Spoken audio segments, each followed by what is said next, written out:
Hi students, welcome to Physics Wallah Telugu channel, Sambhav NEET series.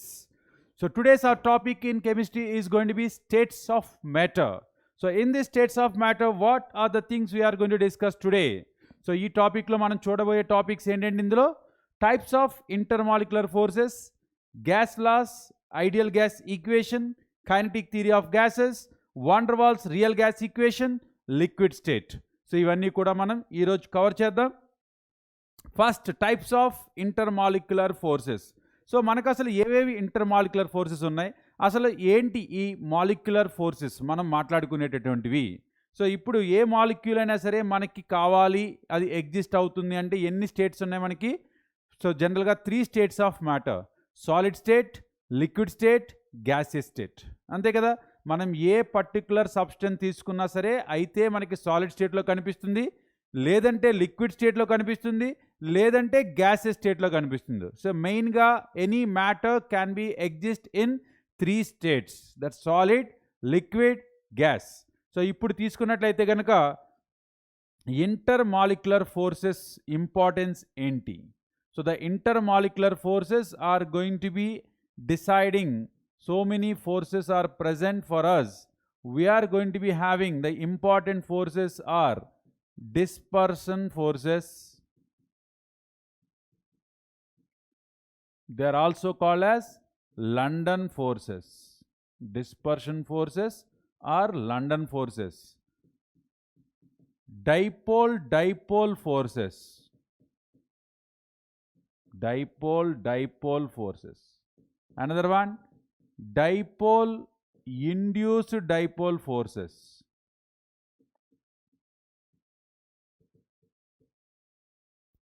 Dipole induced dipole forces.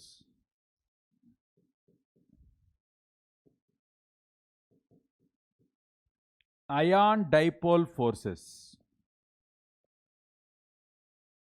Or we can able to have hydrogen bonding.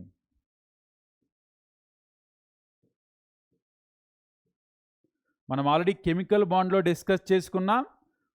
ఒక మాలిక్యూల్కి వేరొక మాలిక్యూల్కి inter molecular force అంటాం. ఒక యాటమ్కి ఇంకొక యాటమ్కి ఉండేది inter atomic force అంటాం. Covalent bond కానీ, ionic bond కానీ, డే2 బాండ్ కానీ, మెటాలిక్ బాండ్ కానీ, ఇవన్నీ కూడా యాటమ్ టు యాటమ్ ఉండేటటువంటి బాండ్స్. వీటిని మనం ఇంటర్ అటామిక్ బాండ్స్ అంటాం. ఇవి చాలా strong bonds we're going to have. అదే ఇక్కడ మనం మాట్లాడుకుంటుంది ఏంటి? మాలిక్యూల్కి ఉండే ఫోర్సెస్. సో మాలిక్యూల్కి ఎలా ఉంటుంది forces of attraction?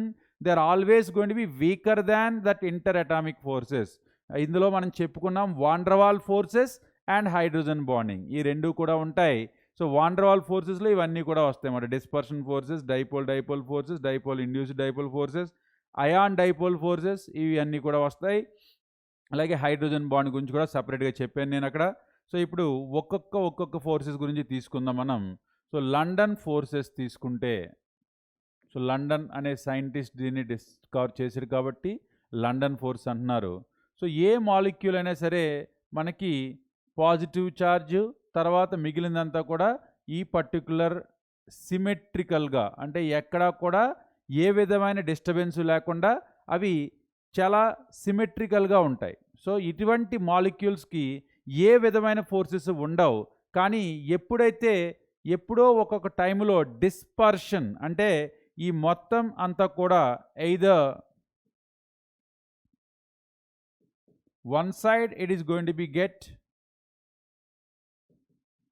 sudden dispersion is going to be making, this is acting as a pole of positive, this is acting as a pole of non-positive.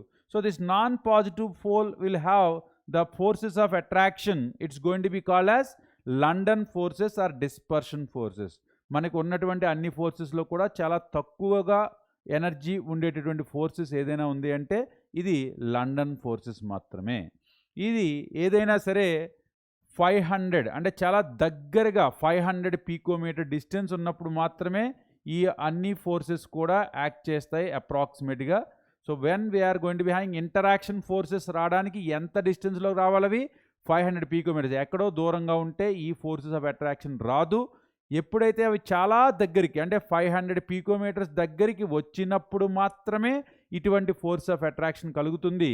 ఆ force of attraction London కనుక్కున్నాడు కాబట్టి దీన్ని London dispersion forces అని చెప్పి అంటాము.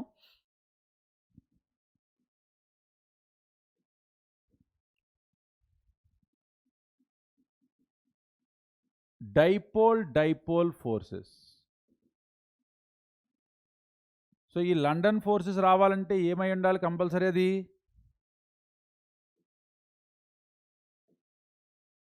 ఈ London force కలగాలంటే అవి ఏ రకమైనటువంటి పొలారిటీని కలిగి ఉండవు. సో బెస్ట్ ఎగ్జాంపుల్ మనం ఏం చేసుకుంటామంటే among the noble gases HE or xenon to xenon, ఇటువంటి అన్నిటికీ కూడా ఏ విధమైనటువంటి ఫోర్సెస్ ఆఫ్ అట్రాక్షన్ రావడానికి ఛాన్సెస్ లేవు కాబట్టి ఈ అన్నిటికీ మనం డిస్పర్షన్ ఫోర్సెస్ ఉన్నాయని చెప్పుకోవచ్చు. సో డైపోల్ అంటే మనకి HCl మాలిక్యూల్ ఉంది, అలాగే ఇంకొక HCl మాలిక్యూల్ ఉంది. ఈ molecule because of more electronegative charge, chlorine get partial negative, hydrogen get partial positive. So this is going to get partial negative, this is going to get partial positive. Now there is a attraction between this partial negative pole to a partial positive pole. So ఈ రకమైనటువంటి attractions ఎక్కడైతే ఉంటాయో అటువంటి అట్రాక్షన్స్ని మనం ఏమని పిలుస్తాము? Dipole attractive forces అని చెప్పి పిలుస్తాం. So dipole attractive forces. So dispersion forces తీసుకుంటే 1 to 10 ఎనర్జీ మాత్రమే ఉంటాయి. వెరాజ్ దిస్ వన్ తీసుకుంటే కనుక 3 above kilojoules of energy, 3 to 4 kilojoules of energy can be there for dipole. So ఇక్కడ ఏదైతే మనం ఇంటరాక్టివ్ ఫోర్సెస్ అని మాట్లాడుకుంటున్నామో ఇది proportional to r⁴ or proportional to r⁴ in solid state and in rotation. So when we are going to be having the rotation of the molecules, when they are going to be having the static in solid state, they are going to be deferred.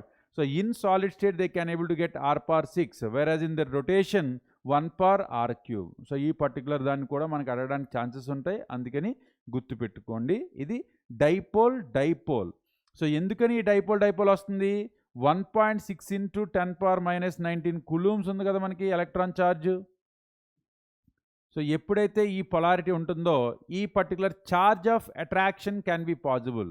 So ఇక్కడ మనకి ఏంటంటే partial negative partial positive poles వచ్చినాయి కాబట్టి ఆ రెండు poles కూడా attract అవ్వడానికి chances ఉన్నాయి. సో దాన్ని మనం ఇప్పుడు ఏమని చెప్తున్నాం? మనం డైపోల్. సో ఎగ్జాంపుల్ ఆ HCl మాలిక్యూల్, NH3 సాలిడ్లో కానీ ఇవన్నీ కూడా. సో ఇవన్నీ కూడా డైపోల్ దానికే మనకి ఛాన్సెస్ ఉన్నాయి. సో తర్వాత వచ్చేసరికి డైపోల్ ఇండ్యూస్డ్ డైపోల్.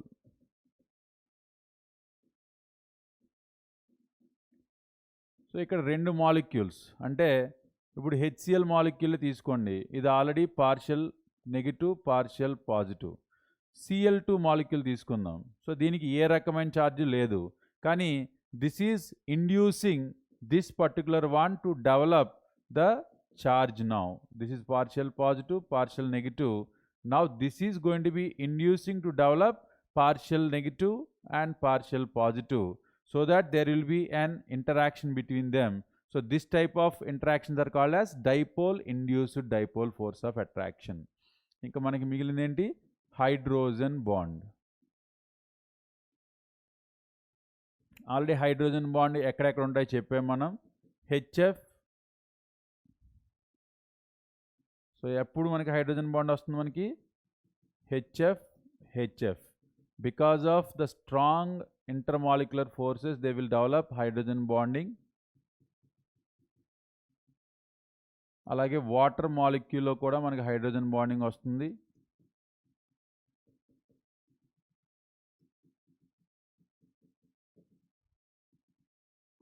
అలాగే అమోనియా మాలిక్యూల్లో కూడా.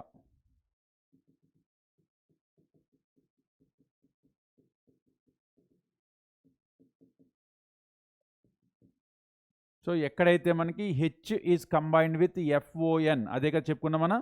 సో FONతో హైడ్రోజన్ కలిసి ఉన్నటువంటి అన్ని మాలిక్యూల్స్లో కూడా మనకి హైడ్రోజన్ బాండ్ రావడానికి ఛాన్సెస్ ఉన్నాయి. సో ఈ రకమైన ఇంటర్మాలిక్యులర్ ఫోర్స్ ఆఫ్ అట్రాక్షన్ అనేది మనకి ion dipole we're going to be having hydrogen bond. So ion dipole ఇంకా చెప్పలేదు కదా. So ion dipole.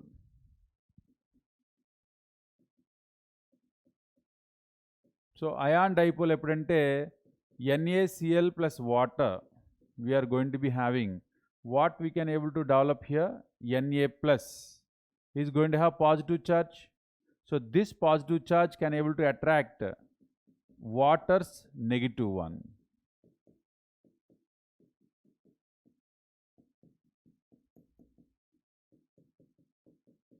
ఈ రకంగా అయాన్కి ఒక డైపోల్కి ఇది పార్షియల్ నెగిటివ్ పార్షియల్ పాజిటివ్ కదా. సో అందుకోసం పార్షియల్ నెగిటివ్ డైపోల్కి పాజిటివ్ ఛార్జ్కి, అలాగే Cl మైనస్ తీసుకుంటే కనుక hydrogen will have partial positive partial negative,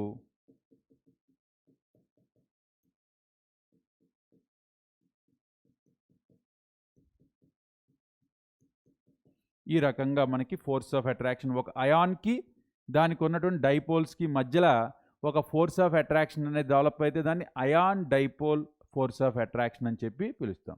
so ఇవన్నీ కూడా మనకు ఇప్పుడు చూసినాయి ఏంటి, inter molecular forces of attraction. Inter molecular force of attraction ఎప్పుడైతే మనకి inter molecular force of attraction ఉంటుందో ఇంకొక పార్ట్ మనం చూసుకోవాల్సింది thermal energy.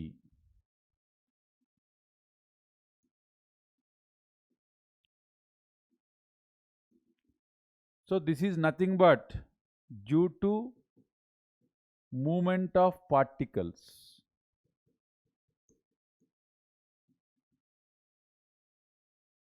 or molecules.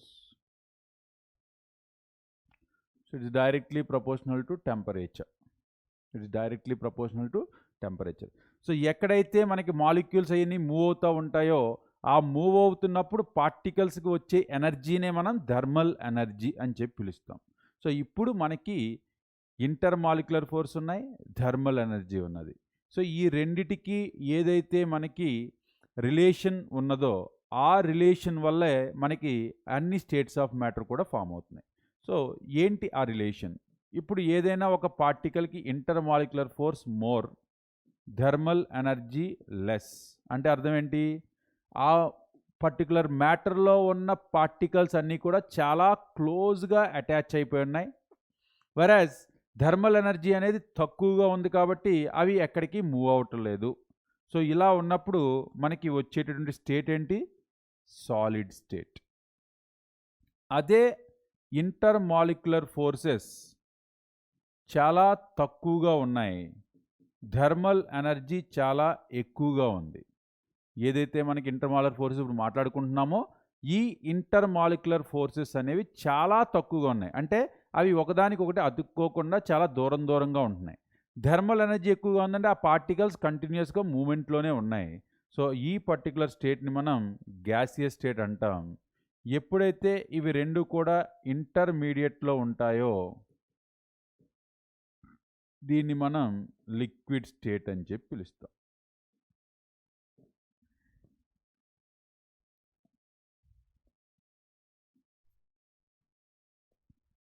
So మనం కనుక ఇక్కడ అబ్జర్వ్ చేసినట్లయితే ఏం తెలుస్తుంది మనకి, ఏ పర్టికులర్ సబ్స్టెన్సెస్ మధ్యలో ఇంటర్ మాలిక్యులర్ ఫోర్సెస్ ఎక్కువగా ఉండి థర్మల్ ఎనర్జీ తక్కువగా ఉంటుందో ఆ పర్టికులర్ స్టేట్ని మనం సాలిడ్ స్టేట్ అని చెప్పి పిలుస్తాం.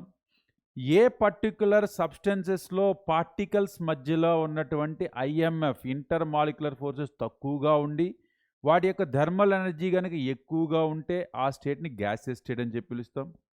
ఎక్కడైతే ఈ రెండిటికి మధ్యలో ఉండి ఆ పర్టికులర్ ఫోర్సెస్ ఉంటే కనుక దాన్ని లిక్విడ్ స్టేట్ అని చెప్పి పిలుస్తాం. ఈ రకంగా మనకి 3 important states of matter are going to be existing for any substance in this passion.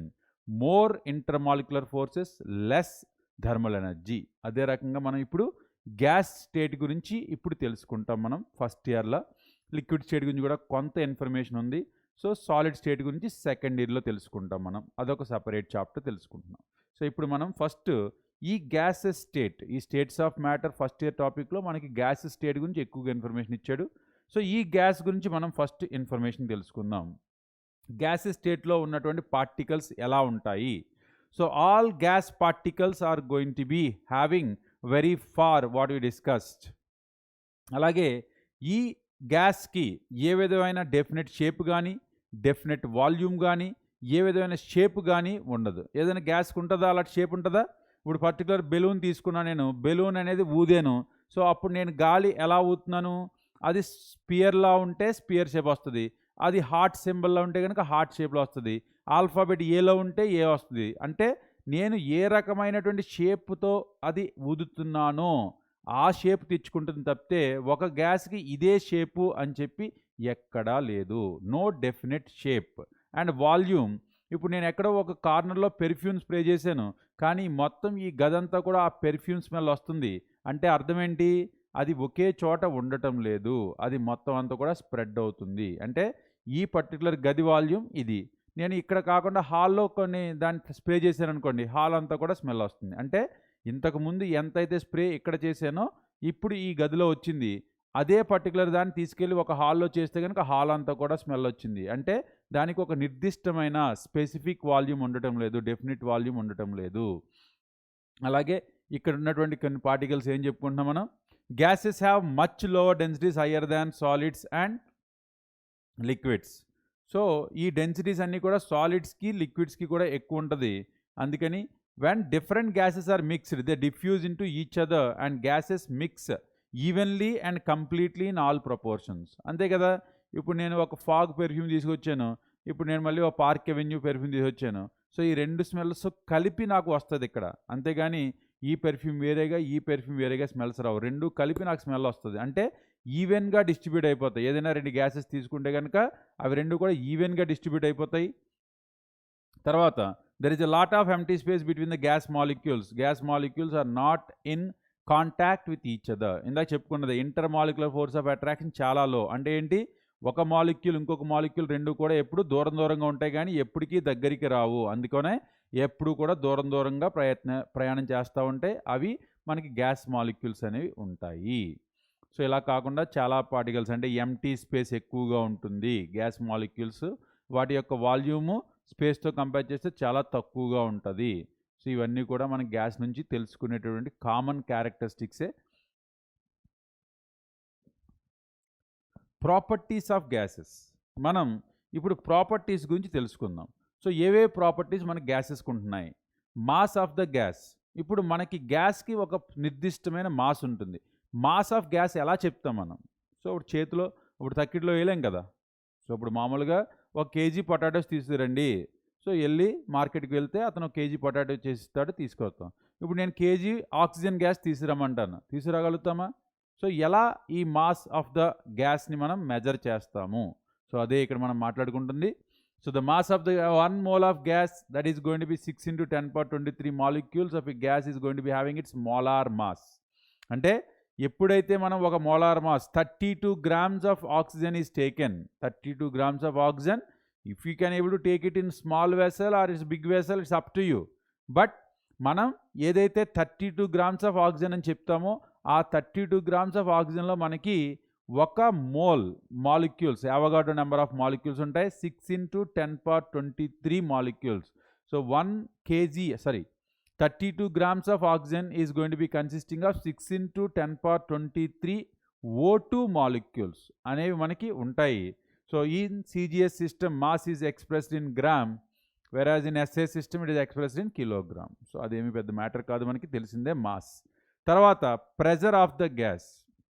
ఎప్పుడైనా సరే గ్యాసెస్ స్టేట్లో కనుక మనం ఒక ఎక్స్పెరిమెంట్ చేసినా, ఒక గ్యాస్కి సంబంధించి ఏదైనా విషయాన్ని మాట్లాడుతున్నా కంపల్సరీ మనం తీసుకోవాల్సినటువంటి పారామీటర్ ఏంటి? Pressure.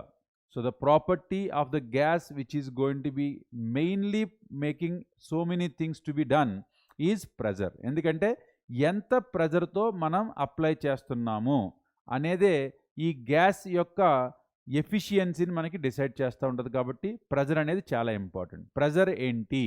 Pressure is nothing but F/A. ఒక స్క్వేర్ ఏరియాలో ఎంత ఫోర్స్ ఒక గ్యాస్ వల్ల అప్లై అవుతుందో దాన్నే ప్రెజర్ అని చెప్పి పిలుస్తాం. సో అంటే నేను ఎంత వాల్యూమ్లో కూడా నేను గ్యాస్ తీసుకోవచ్చు.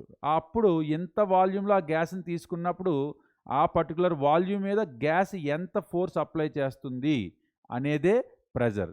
ఇప్పుడు నేను ఇంత వెసల్లో తీసుకున్నాను అనుకోండి, ప్రెజర్ తగ్గిపోతుంది. అది ఇంకా ఎక్కువ వెసల్లో తీసుకుంటే ప్రెజర్ ఇంకా తగ్గిపోతుంది. అంటే ఎంత force is going to be applied by that particular gas on the given area. It's called as the pressure. So pressure is equal to F/A అనేది మనం తెలియజొచ్చు. So the pressure of the gas force exerted by the gas on unit surface area on the wall of the container, it is expressed in different units. So ఇక్కడ మనకి pressure యొక్క units తీసుకుంటే కనుక atmosphere చెప్పొచ్చు, లేదంటే mmHgలో చెప్పొచ్చు, లేదంటే పాస్కల్స్లో చెప్పొచ్చు. ఇంకా చెప్పాలంటే మనం టార్స్లో కూడా చెప్పొచ్చు. సో అది mmHg, 1 mmHg is equal to torr. So అంతకుమించి మనకి ఇక్కడ ఏమీ లేదు. ఎప్పుడు నేను mmHgలో చెప్పాలి, ఎప్పుడు దీన్ని 1 mmHg is also going to be called as 1 torr. So టార్స్లో కూడా చెప్పొచ్చు. మనం ఎప్పుడైనా సరే హై ప్రెజర్స్ చెప్పాలి అనుకున్నప్పుడు పాస్కల్స్లో కానీ, లేదంటే అట్మాస్ఫిరిక్ ప్రెజర్స్లో కానీ చెప్తాము, లేదంటే బార్స్లో కూడా చెప్తాము. లేదు ఏదైనా తక్కువ ప్రెజర్ చెప్పాలి అనుకున్నప్పుడు టార్స్లో చెప్తాం, అదే 1 mmHg. సో ఈ రకంగా మనం ఎప్పుడు ఎలాంటి ప్రెజర్ని మనం మెజర్ చేస్తున్నాము అనే దాని మీద డిపెండ్ అయ్యి మనం ఏ యూనిట్స్ తీసుకోవాలి అనేది డిసైడ్ అవుతుంది. తర్వాత volume of gases. Volume of గ్యాసెస్లో ఇందాక నేను ఆల్రెడీ చెప్పాను. సో ఏది కూడా డెఫినిట్ వాల్యూమ్ ఉండదు. సో ఏ కంటైనర్లో ఆ గ్యాస్ని తీసుకెళ్తే అదే దాని వాల్యూమ్. సో అదే ఇక్కడ మనం చెప్పింది. The volume of the gas is the volume of container in which it is placed. The volume of gas is expressed in 1 liter which is equal to 1 decimeter cube or 1000 cc. 1000 cc is nothing but 1000 ml. cc అన్న ml అన్న ఒకటే, which is equal to 10⁻³ meter cube. 1 liter is equal to 1 decimeter cube which is equal to 1000 ml or 1000 cc which is equal to 10⁻³ meter cube. ఈ relations అన్నీ కూడా మనకి important. ఎప్పుడైనా సరే మనకి ml అవ్వచ్చు, ఏదైనా అవ్వచ్చు, ఒకే స్కేల్లో మనకి అన్నీ ఉండాలి. కాబట్టి అన్ని ఎక్స్ప్రెషన్స్ కూడా నేను ఇక్కడ మేక్ చేశాను. సో మీరు జాగ్రత్తగా అబ్జర్వ్ చేసుకోండి. Temperature of gas. So temperature of gas is measured in kelvins or Celsius or Fahrenheit. So కెల్విన్లో మెజర్ చేయొచ్చు, డిగ్రీ సెల్సియస్లో మెజర్ చేయొచ్చు, డిగ్రీ ఫారెన్ హీట్లో మెజర్ చేయొచ్చు. ఇవి కూడా నేను రిలేషన్స్ మనకి ఇక్కడ నేను మెన్షన్ చేశాను. So 1 degree Fahrenheit is equal to 9/5 degree Celsius + 32, లేదంటే degree Celsius is equal to 5/9 into Fahrenheit -32. తర్వాత kelvin is equal to T degree Celsius + 273.15. We are going to be adding to get the kelvin. Degree సెల్సియస్లో ఇచ్చిన దాన్ని కెల్విన్స్లో మార్చడానికి +273.15 add చేస్తాం. ఇవన్నీ కూడా మనకి ప్రాపర్టీస్. ఇక్కడ ఒక చిన్న క్యాలిక్యులేషన్స్ నేను ఇచ్చాను. Convert 30 degree Celsius to Fahrenheit temperature. So degree సెల్సియస్కి ఫారెన్ హీట్కి ఏంటి రిలేషన్ చెప్పాను నేను. So degree Fahrenheit is equal to 9/5 degree Celsius in +32. So how much they are given 30 degree Celsius.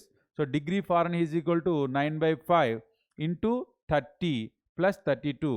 So we can able to say 86 Fahrenheit. అంటే 30 degree Celsius temperature is equal to 86 Fahrenheit. We can able to say it here. అర్థమైంది కదా. అంటే 30 degree Celsius ఉంది అని చెప్పాము room temperature, అంటే దానికి 86 Fahrenheit ఉంది. అంటే జనరల్గా మన బాడీ టెంపరేచర్ మెజర్ చేసినప్పుడు మనం ఫారెన్ హీట్లోనే చెప్పుకుంటాం. సో మన బాడీకి ఐడియల్గా ఉండాల్సినటువంటి టెంపరేచర్ ఎంత 98.4. సో 98.6 అప్రాక్సిమేట్గా. ఎప్పుడైతే అది దాని యొక్క టెంపరేచర్ పెరుగుతుందో అప్పుడే మనకి ఫీవర్ వచ్చింది అని చెప్పుకుంటాం. సో అదే ఇక్కడ మనం 30 degree Celsius అంటే 86 degree ఫారెన్ హీట్. సో ఇది మన normal. So convert 96 degree foreign heat to degree Celsius. So ఇప్పుడు 96 ఏది రిలేషన్ మనకి 5/9, ఇక్కడ రివర్స్ అయింది. 5/9 F-32. So 5/9 96 - 32 which is equal to 35.560 degree Celsius. So 96 ఫారెన్ హీట్ని మనం మెజర్ చేయాలంటే so 1 Fahrenheit is equal to 9/5 degree Celsius + 32. If it is going to be converting the degree Celsius is equal to 5/9 F-32. So ఏ ఒక్క relation గుర్తుపెట్టుకున్నా సరే మనం conversions చేయొచ్చు. So ఈ రకంగా మనం measurement of properties in case of temperature. So the next we are going to have density of gas. So density అంటే ఎప్పుడైనా సరే mass by volume. So the mass of the gas in grams by litre of the volume of the in litre or kg metre cube. So ఏ రకంగానే సరే మనం express చేయొచ్చు. Gram per లీటర్లో కానీ, kg/m³ కానీ డెన్సిటీని మెజర్ చేయొచ్చు. ఎందుకు అంటే density is equal to mass by volume. So mass can be expressed in grams or kg, volume can be expressed in case of litres or in case of m³. So ఏ రకంగా అయినా సరే మనం తీసుకుని మనం ఎక్స్ప్లెయిన్ చేయొచ్చు. తర్వాత diffusion. So diffusion అనే ప్రాపర్టీ స్పెషల్లీ ఫర్ గ్యాస్. ఇది ఇందాకే చెప్పాను కదా, ఒక రూమ్లో వెళ్ళి పెర్ఫ్యూమ్ కొట్టాను నేను.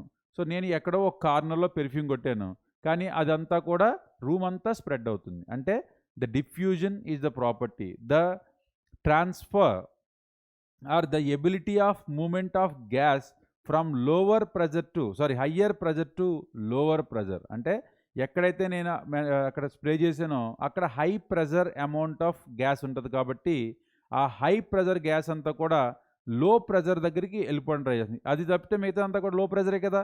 సో అందుకని అక్కడి నుంచి గ్యాస్ అనేది ఇమీడియట్గా మూవ్ అవుతుంది లో ప్రెజర్కి. ఈ particular phenomenon of transfer of gas from high pressure to low pressure is going to be called as diffusion. So that is only going to be having. So the lighter gases diffuse faster than heavier gases. Manaku telisinde kada. So rate of diffusion of a gas is going to be per unit time. So ade man ikkada cheppunna, rate of diffusion is nothing but volume of gas diffused by time required for diffusion. So ee particular danne manam Graham's law of diffusion lo teeskuntam. So ఇది కూడా cm³/s are dm³/s. So ఎంత సెకండ్కి ఎంత diffuse అవుతుంది అనే దాని ప్రకారం మనం మెజర్మెంట్స్ చేస్తాం. అదే రేట్ ఆఫ్ డిఫ్యూజన్.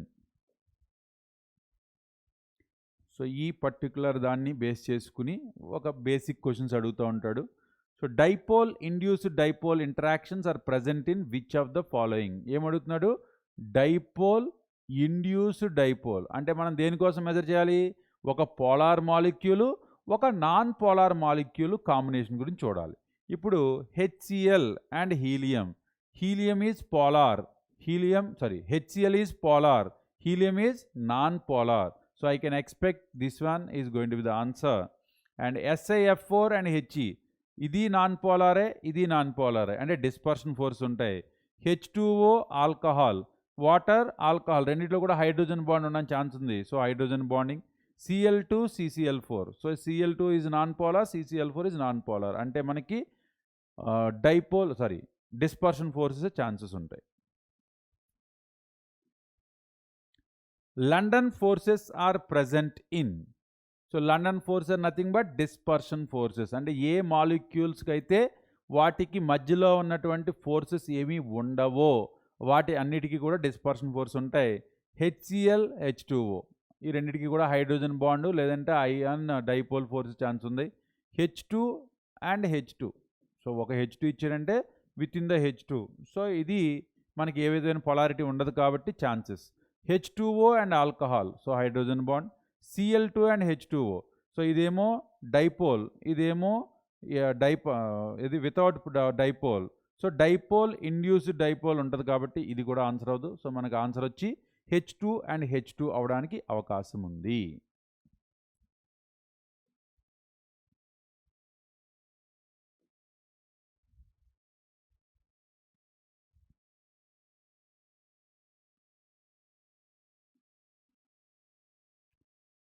తర్వాత మనకి ఈ గ్యాసెస్ని మనం అర్థం చేసుకోవడానికి, అంటే వీటి యొక్క బిహేవియర్ని అర్థం చేసుకోవడానికి మనకి కొంతమంది సైంటిస్ట్ కొన్ని లాస్ ప్రవేశపెట్టారు. వాటినే గ్యాస్ లాస్ అని చెప్తాం. అంటే ఏదైనా ఒక గ్యాస్ని తీసుకున్నప్పుడు దానికోసం నేను స్టడీ చేస్తుంటే నాకు అర్థం అవ్వడానికి, అంటే ఇక్కడ నేను ప్రెజర్ పెంచితే ఏమవుతుంది, ఫర్ ఎగ్జాంపుల్ నేను ఒక లైవ్ ఎక్స్ప్లెనేషన్ చెప్తాను.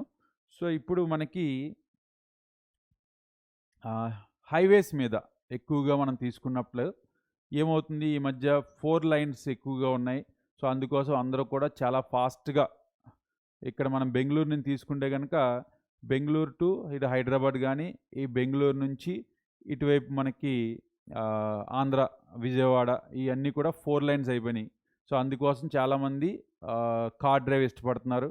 సో లాంగ్ డ్రైవ్కి వెళ్ళినప్పుడు సో మనకి ఏమవుతుంది, ఇక్కడ చాలా స్పీడ్గా వెళ్ళొచ్చు, ఎందుకంటే మనకి దారిలో ఏమీ అడ్డు రావు కాబట్టి we can move very fast. We can able to run or drive car with high speed.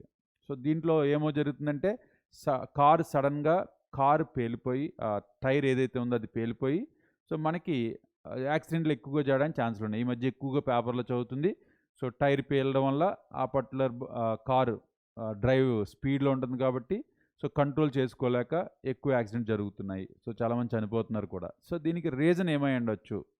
So reason ఏమై ఉండొచ్చు అంటే మనం ఏం చేస్తాం జనరల్గా లాంగ్ డ్రైవ్కి వెళ్ళినప్పుడు ఆ ఏదైతే మనం టైర్కి గ్యాస్ ఫిల్ చేస్తామో యూజువల్గా ఇంటర్నేషనల్ స్టాండర్డ్స్ ప్రకారం ఆ 25 PSI చేయమంటాడు. సో కానీ మనం ఏం చేస్తాం చాలా లాంగ్ రన్. సో అందుకోసం మనం కొంచెం ఎక్కువగా ప్రెజర్ పెడదాం. సో అప్పుడు తగ్గినా సరే మనకి బాగుంటుంది అని చెప్పి దాంట్లో మనం ఎక్కువ గ్యాస్ పెడతాం. అంటే 25 స్టాండర్డ్ ఇచ్చింది ఇంటర్నేషనల్ స్టాండర్డ్ని మనం 36, 40 పెట్టుకుంటే మనం చాలా ఎక్కువసేపు వెళ్ళినా సరే ఇబ్బంది ఉండదని పెట్టుకుంటాం. సో దీనివల్ల ఏమవుతుంది మనమేమో 120 స్పీడ్లో వెళ్తుంటాం. సో 120 స్పీడ్లో వెళ్తున్నప్పుడు టెంపరేచర్ పెరుగుతూ ఉంటుంది. టెంపరేచర్ పెరిగినప్పుడు ఈ లోపల ఉన్నటువంటి గ్యాస్ తాలూకా ప్రెజర్ అనేది పెరుగుతూ ఉంటుంది. సో ఎప్పుడైతే ఈ రెండు జరుగుతున్నాయో మనం volume of the gas expand అవుతుంది. సో ఎక్స్పాండ్ అయినప్పుడు గ్యాస్ ఏం జరుగుతుంది? సో ఆ టైర్ ఆటోమేటిక్గా బ్లాస్ట్ అవడానికి అంటే మనం ఏదైతే మనం 40 PSI 36 PSI పెట్టుకున్నామో ఆ గ్యాస్ అనేది 40 నుంచి 50 దాకా వెళ్ళిపోతుంది. వెళ్ళినప్పుడు ఏమవుతుంది? ఆ ప్రెజర్ ఎక్కువ అవుతుంది లోపల. సో గ్యాస్ అనేది వాల్యూమ్ సరిపోదు దానికి. ఎందుకంటే ఇంత మనం ట్యూబ్లో మనం ఇంత గ్యాస్ ఫిల్ చేసేస్తున్నాం. సో అప్పుడు ఇది ఎక్స్పాండ్ అయ్యి ఆ వాల్యూమ్ ఏదైతే గ్యాస్ బయటికి ఎక్స్పెల్ అవ్వడానికి ట్రై చేస్తుందో అప్పుడు మనకి టైర్ బరస్ట్ అయిపోవడం జరుగుతుంది. సో అది మనకి ఎలా తెలుస్తుంది? ఒక కెమిస్ట్రీలో బాయిల్స్ లా అనేది ఉంది. సో ఈ బాయిల్స్ లా లేదంటే చార్లెస్ లా ఉంది. ఈ అన్నీ కూడా మనకి తెలిస్తే అప్పుడు ఈ సైన్స్ అంతా కూడా అర్థమవుతుంది. అప్పుడు మనం ఎక్కువ గ్యాస్ పెట్టుకోకుండా తక్కువ గ్యాస్ పెట్టి నిలితే మనకి యాక్సిడెంట్లు జరగకుండా ఉంటాయి. సో అందుకోసం అందరూ కూడా ఈ పర్టికులర్ ఏదైతే నేను ఈ గ్యాస్ గురించి అర్థం చేసుకోవడానికి చెప్పానో అది అందరూ కూడా దృష్టిలో పెట్టుకోండి. అది చాలా మంచిది మనకి. ఇప్పుడు గ్యాస్ గురించి మనం బిహేవియర్ స్టడీ చేయాలి అంటే కొంతమంది సైంటిస్టులు గ్యాస్ లాస్ పెట్టారు. ఆ గ్యాస్ లాసే మనం చెప్పుకుంటున్నాం. మనకి మొదటిగా బాయిల్స్ లా ఉంది.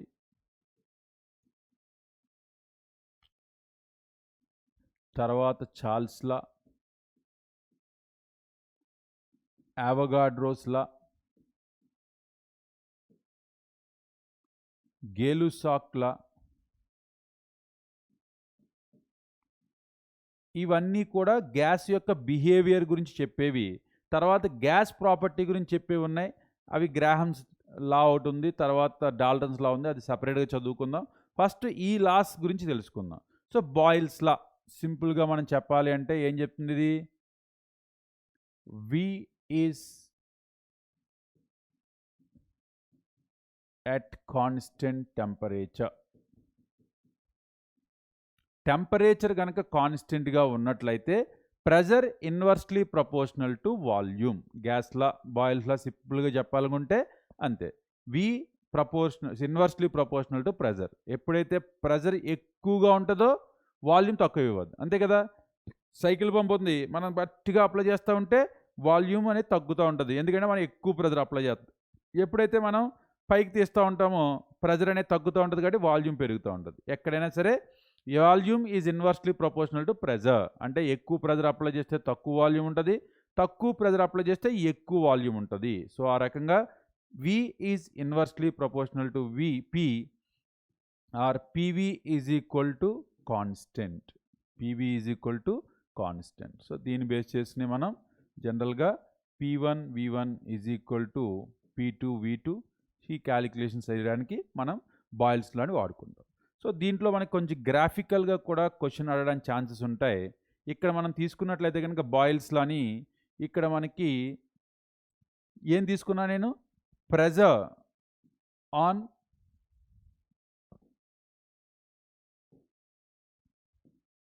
ప్రెజర్ అనే దాన్ని y యాక్సిస్ మీద, వాల్యూమ్ అనే దాన్ని x యాక్సిస్ మీద తీసుకున్నాను. ఇక్కడ కనుక మీరు అబ్జర్వ్ చేసినట్లయితే graph is going to be have parabola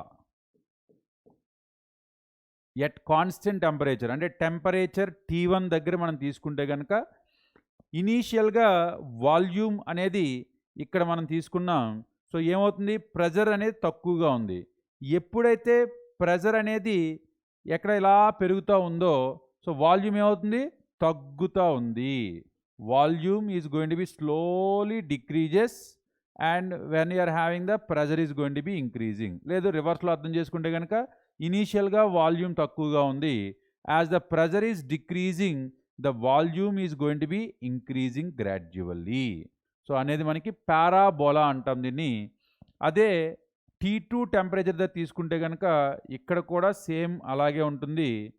T3 temperature తీసుకున్నా సరే కూడా ఇలాగే ఉంటుంది. రీసెంట్ జేఈ మెయిన్స్ ఎగ్జామ్లో అడిగిన question which of the following is representing boils law. So దాంట్లో మనం చూడాల్సింది ఏమడిగాడంటే T1 T2 T3 రిలేషన్ అడిగాడు. సో మనం T1 T2 T3 రిలేషన్ ఏం చెప్తున్నాం, మనం T3 less than T2 less than T1. ఇక్కడ తక్కువ టెంపరేచర్ ఉన్నట్లయితే కనుక మనకి దాని యొక్క రేంజ్ ఏదైతే ఉంటుందో అది ఇప్పుడు ఇక్కడ టెంపరేచర్ T1 అనేది ఎక్కువ, సో దాని యొక్క రేంజ్ చూడండి చాలా తక్కువగా ఉంది ప్రెజర్. అదే T2 ఇంకా ఎక్కువ ఉంది, T3. సో ఎక్కడైతే మనకి T3 less than T2 less than అని మాట్లాడుకుంటున్నామో ఆ పర్టికులర్ కండిషన్స్లో మనకి ఈ రకమైనటువంటిది కనిపిస్తుంది. సో కానీ ప్రెజర్కి వాల్యూమ్కి ఉన్నటువంటి రిలేషన్ మనకి స్ట్రైట్ లైన్ కాకుండా పారాబోలాస్ని ఇస్తుంది. ఎందుకంటే అది గ్రాడ్యువల్గా తగ్గుతూ ఉంటుంది, గ్రాడ్యువల్గా పెరుగుతూ ఉంటుంది, సడన్గా కూడా రైజ్ అవుతుంది కాబట్టి పారాబోలాలా చూస్తుంది. సో ఇప్పుడు ఇదే గ్రాఫ్ నేను P వర్సెస్ 1/V తీసుకున్నట్లయితే కనుక ఇక్కడ మీరు అబ్జర్వ్ చేయండి, ఇక్కడ స్ట్రైట్ లైన్. ఎందుకంటే PV we're going to be having the constant we are going to be, so that's why we are going to be having straight lines are going to be forming. Here you can able to observe T3 less than T2 less than T1. So ఇక్కడ ఏదైతే మనకి ఇలాగే వచ్చిందో same అదే రకమైనటువంటి observation ఈ straight లైన్స్లో కూడా మనకి కనిపించింది బాయిల్స్ లాలో. సో ఇక్కడ ఎప్పుడైనా సరే మనకి ఏరియా తీసుకుంటే కనుక చూడండి, ఇప్పుడు టెంపరేచర్ అంటే మనకి చార్లెస్లో కూడా తెలుసుకుంటే ఇది మనకు అర్థమవుతుంది. So PV is equal to constant కాబట్టి సో ఆ పర్టికులర్ టెంపరేచర్ దగ్గర, లేదంటే గ్యాస్ కాన్స్టెంట్లో తీసుకుంటే కనుక PV is equal to nRT. So PV is equal to T కదా, అంటే PV ఏరియా అనేది టెంపరేచర్తో పెరుగుతుంది. Pని Vని ఇండివిజువల్గా వదిలేయండి, PV ఏరియా అనేది టెంపరేచర్తో పాటు పెరుగుతుంది. సో ఇప్పుడు ఇక్కడ టెంపరేచర్ కనుక తీసుకుంటే కనుక PV ఏరియా, సో అలాగే ఇక్కడ కూడా PV ఏరియా మనం తీసుకున్నట్లయితే కనుక ఇక్కడ మారుతూ ఉన్నది. సో దాన్ని మనం ఇక్కడ అర్థం చేసుకోవచ్చు. ఇప్పుడు ఇదే దాన్ని నేను స్ట్రైట్ లైన్స్ చేయాలి అనుకున్నప్పుడు లాగర్థం అప్లై చేయొచ్చు. So PV is equal to constant కదా, ఇప్పుడు దీనికి నేను log P plus log V is equal to constant. So y is equal to mx plus cలో ఉంది కాబట్టి ఇప్పుడు log Pని నేను y యాక్సిస్ మీద, అలాగే log Vని దీన్ని x యాక్సిస్ మీద తీసుకున్నాను. సో దీంట్లో మనం ఏం రాయొచ్చు, ఇప్పుడు మనం log P is equal to log V minus constant. ఇప్పుడు ఇది y, ఇది mx ప్లస్ c. సో ఆ రకంగా తీసుకుంటే నేను log V is going to be having like this, and we can able to get minus na negative slope. So that's why we are going to be getting negative slopes lines, we are going to be getting it. అదే PV versus తీసుకుంటే V, this is always going to be constant. PV versus V తీసుకుంటే మనకి ఇది ఎప్పుడు కూడా కాన్స్టెంట్గానే ఉంటుంది.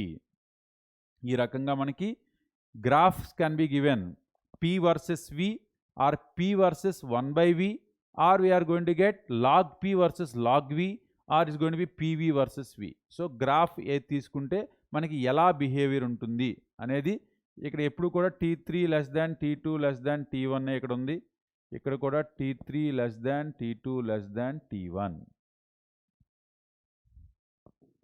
T1 T2 T3. So this is T1, this is T2, this is T3. So ఈ రకంగా మనం లా ఆఫ్ బాయిల్స్ లా అనేది మెయిన్గా ప్రెజర్ గురించి వాల్యూమ్ గురించి మనకు చెప్తుంది. సో ఆ ప్రెజర్ వాల్యూమ్ రిలేషన్స్ గురించి ఇదంతా కూడా మనం డిస్కస్ చేసుకోవచ్చు.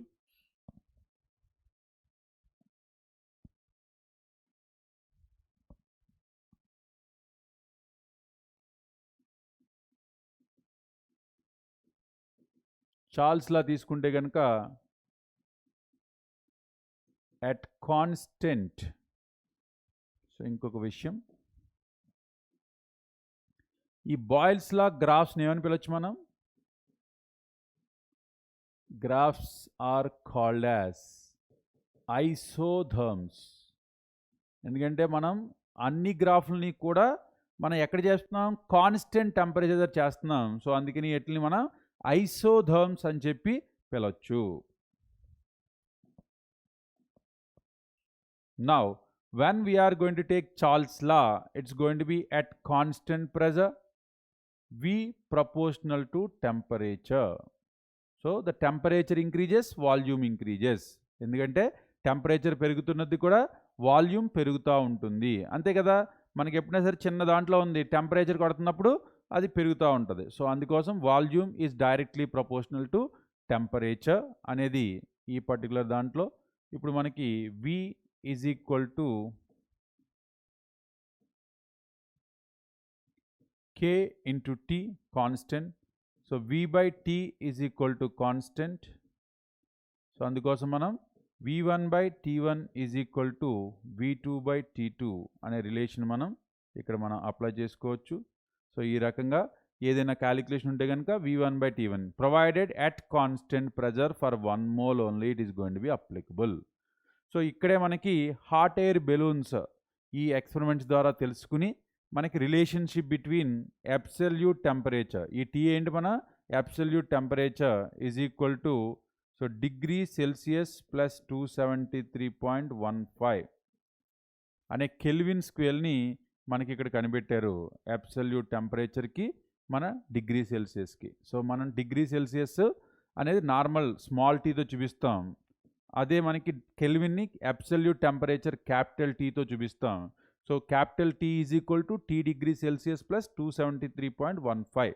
ఇది ఎక్స్పెరిమెంటల్గా చార్లెస్ అనేది తెలుసుకున్న విషయాన్ని. సో దాన్ని మన కెల్విన్ స్కేల్లో మనం ఇందాక ఆల్రెడీ మాట్లాడుకున్నాం, అదే ఇచ్చాడు. చార్ల్స్లా గ్రాఫ్లు తీసుకుంటే సో దీని ప్రకారం వాళ్ళు కనుక్కున్నది. ఇప్పుడు volume versus temperature, so temperature versus volume we're going to be taking. So ఇక్కడ ఇతను కనిపెట్టింది ఏంటంటే 0 degree Celsius we're going to be having the gas occupying 22.4 liters. The gas is going to be occupying 22.4 liters. 22.4 liters అనే వాల్యూమ్ని ఆ particular gas 0 degree Celsius is nothing but 273 Kelvin. 273 Kelvin temperature దగ్గర మనకి observe చేసినట్లయితే కనుక ఈ volume, అదే ఈ temperature ఈ వాల్యూమ్ని ఇంకా తగ్గించుకుంటా టెంపరేచర్ని ఇంకా తగ్గించుకుంటా వెళ్ళి -273 degree Celsius nothing but 0 Kelvin. So 0 Kelvin దగ్గర తీసుకున్నట్లయితే కనుక ఆ వాల్యూమ్ అనేది 0 అవుతుంది. సో దీన్నే మనం అబ్సల్యూట్ 0 అని చెప్పి పిలుస్తాం, absolute 0. So this is hypothetical, not existing. So don't think that absolute 0 is going to B existing. Absolute 0 is not existing. It is hypothetical. It's just hypothetical. It's not existing. Absolute 0. So ఇక్కడ absolute 0 గురించి మనం ఏం మాట్లాడుకోవాలి? So ఈ absolute 0 అనేది మనకి ఇక్కడ exist అవ్వదు. సో ఈ అబ్సల్యూట్ 0 అనేది మామూలుగా మనం ఏం చెప్తున్నాం? టెంపరేచర్ పెరుగుతూ ఉంటే వాల్యూమ్ పెరుగుతుంది అంటున్నాం. సో అదే రివర్స్లో తీసుకుంటే కనుక టెంపరేచర్ తగ్గుతూ ఉంటే వాల్యూమ్ తగ్గుతూ ఉంటుంది. టెంపరేచర్ తగ్గుతూ ఉంటే వాల్యూమ్ తగ్గుతుంది. సో ఇప్పుడు నేను 0 degree Celsius కానీ 273 Kelvin దగ్గర కానీ నేను తీసుకుంటే volume of the gas is 22.4 liters at STP conditions we are saying. Now still the temperature is decreasing to -273 degree Celsius or 0 Kelvin. So it is going to be called as absolute 0 at that. Why it is called as absolute 0? The temperature at which the volume of gas is becoming 0 is called absolute 0. So ఆ absolute 0 అనే concept అనేది మనకి not existing. So అది ఈ గ్రాఫ్లో మనం చూసేది. Next temperature, volume versus temperature in degree Celsius. So ఇక్కడ వాల్యూమ్ తీసుకున్నాం, ఇక్కడ టెంపరేచర్ ఏంటంటే డిగ్రీ సెల్సియస్లో తీసుకున్నాం. ఇక్కడేమో కెల్విన్ దీంట్లో మనం తీసుకున్నప్పుడు ఆ డిగ్రీ సెల్సియస్లో తీసుకుంటే pressure we're going to be varying P1, P2, P3, P4.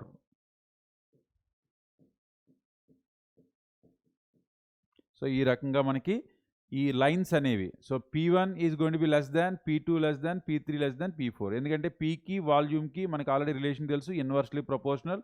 So that's what we can able to observe here. So volume అనేది మనం తీసుకుంటే కనుక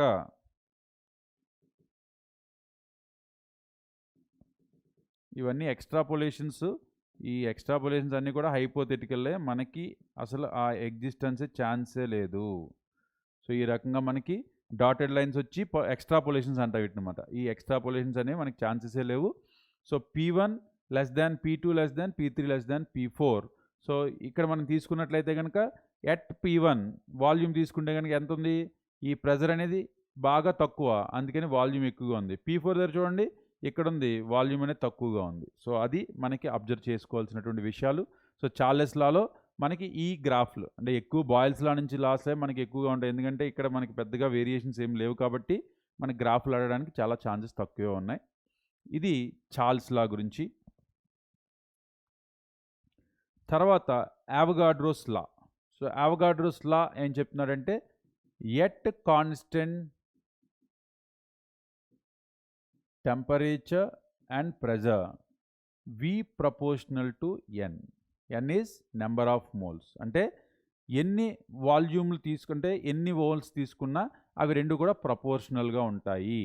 అంటే ఎప్పుడైతే మనకి కాన్స్టెంట్ టెంపరేచర్ ప్రెజర్ తీసుకుంటామో అప్పుడు volume is directly proportional to it's number of moles. ఎందుకంటే టెంపరేచర్ మారినా ప్రెజర్ మారినా మళ్ళీ ఆ వాల్యూమ్ మారుతూ ఉంటుంది కాబట్టి దానికోసం చెప్పట్లేదు. ఎప్పుడైతే ఇవి రెండు కాన్స్టెంట్గా ఉంటాయో, ఒక 22.4 లీటర్ గ్యాస్ తీసుకుని 273 kelvin temperature 1 atmosphere pressure maintain చేస్తే అది ఒక మోలు, అంతే కదా మనకు తెలిసింది. So it is nothing but STP conditions దగ్గర volume is directly proportional to the number of moles. Simple. So Avogadro law. So దీని ప్రకారం మనం ఏం చేయొచ్చు, V is equal to or V by N is equal to constant. So దీంట్లో కూడా V1 by N1 is equal to V2 by N2 అనే దాన్ని మనం అప్లై చేసుకుని క్యాలిక్యులేషన్స్ ఏమైనా ఉంటే చేయొచ్చు. తర్వాతది గ్యాలిసాక్స్ లా. సో గ్యాలిసాక్స్ లా ఏం చెప్తున్నాడంటే pressure is directly proportional to temperature at constant volume. So Charles law గ్రాఫ్స్ని ఏమని చెప్పొచ్చు మనం, graphs are called as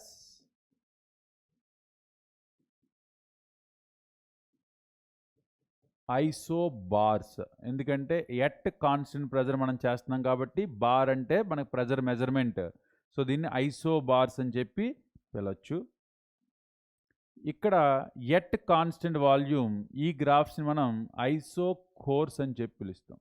ఐసోకోర్స్ అని చెప్పి పిలుస్తాం. సో ఇక్కడ ఐసోకోర్స్ దేనికి దేనికి, temperature in Kelvin. Temperature in Kelvin, whereas pressure in bar.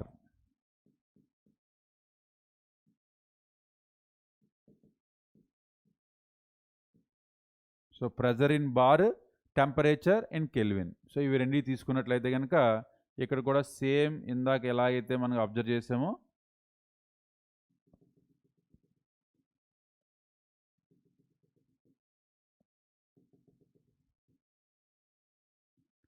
V1, V2, V3, V4, where V1 is less than V2 is less than V3 less than V4. So ఈ రకంగా మనకి volume అనేది మనం తీసుకుని కాన్స్టెంట్గా పెడితే అప్పుడు ఏమవుతుంది, టెంపరేచర్ పెరుగుతూ ఉంటే ప్రెజర్ అనేది పెరుగుతూ ఉంటుంది. టెంపరేచర్ పెరుగుతూ ఉంటే ప్రెజర్ అనేది పెరుగుతూ ఉంటుంది. అది ఇక్కడ మనకి గ్రాఫ్స్ ద్వారా తెలిసినటువంటి ఇది. దాన్ని మనం గ్యాలిసాక్స్ లా అని చెప్పి పిలుస్తాం.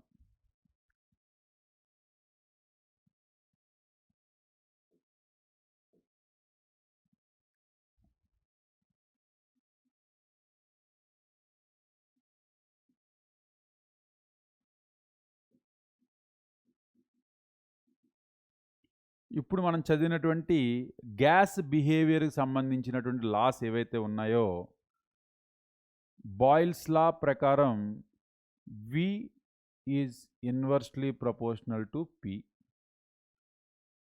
whereas V proportional to T, V proportional to N.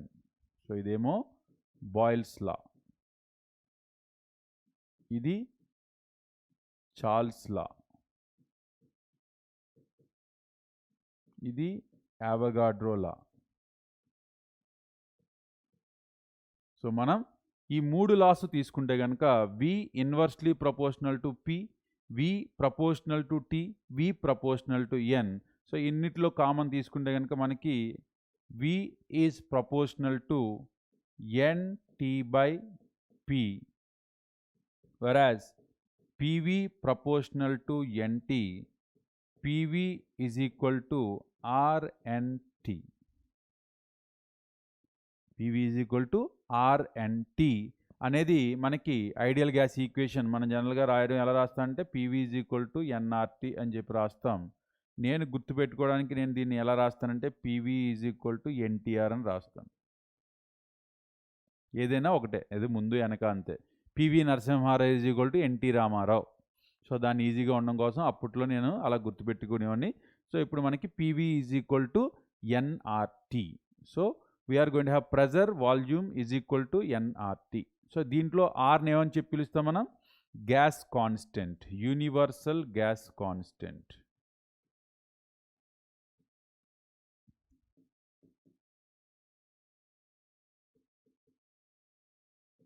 దీని వాల్యూ క్యాలిక్యులేట్ చేయడం ఎలా?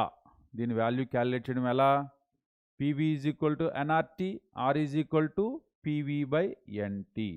అంటే ఏదైనా ఒక స్టాండర్డ్ కండిషన్స్ తీసుకుని 1 మోల్ గ్యాస్ తీసుకుంటే కనుక దాని యొక్క pressure volume is going to B divided by moles into temperature. So ఇది మన క్యాలిక్యులేషన్ నేను ఆల్రెడీ ఇక్కడ రాసించాను. సో ఒకసారి తీసుకున్నటువంటి వాల్యూస్ మీద, అంటే ప్రెజర్ని మనం దేంట్లో తీసుకుంటాం, వాల్యూమ్ని దేంట్లో తీసుకుంటాం, సో అలాగే టెంపరేచర్ని ఏ స్కేల్లో తీసుకుంటాం, సో అనే దాని మీద డిపెండ్ అయ్యి ఆర్ వాల్యూ అనేది మారుతూ ఉంటుంది. సో అంతేగాని ఆర్ వాల్యూ కాన్స్టెంట్ కాదనుకోకండి. సో మనం ఏ మెజర్మెంట్స్లో మనం తీసుకుంటే ఆ మెజర్మెంట్లో ఆర్ వాల్యూ మారుతుందని చెప్తున్నాను. అంతేగాని R is equal to universal gas constant, దాని వాల్యూ ఎప్పుడు కూడా మారదు, కానీ తీసుకున్నటువంటి స్కేల్స్లో మారుతూ ఉంటుంది. నా pressure 1 bar or 10 power 5 Pascal, volume 22.7 liters or 22.7 into 10 power minus 3 meter cube, T is equal to 273.15 Kelvin, N is equal to 1 mole. As I said, R is equal to PV by NT. So pressure pascals లో తీసుకున్నాను, volume లీటర్స్లో తీసుకున్నాను, అలాగే దీన్ని N 1 mole and temperature 273.15. So Pascal into meter cube by mole and it is going to be Kelvin. So ఇది calculate చేస్తే మనకు వచ్చిన value ఎంత? 8.314 into pascal metre cube per kelvin per mole. So ఇది మనకి జనరల్గా తీసుకునేటటువంటి values in pascal and in metre cube తీసుకుంటే కనుక వచ్చే value 8.314 pascal metre cube per kelvin per mole.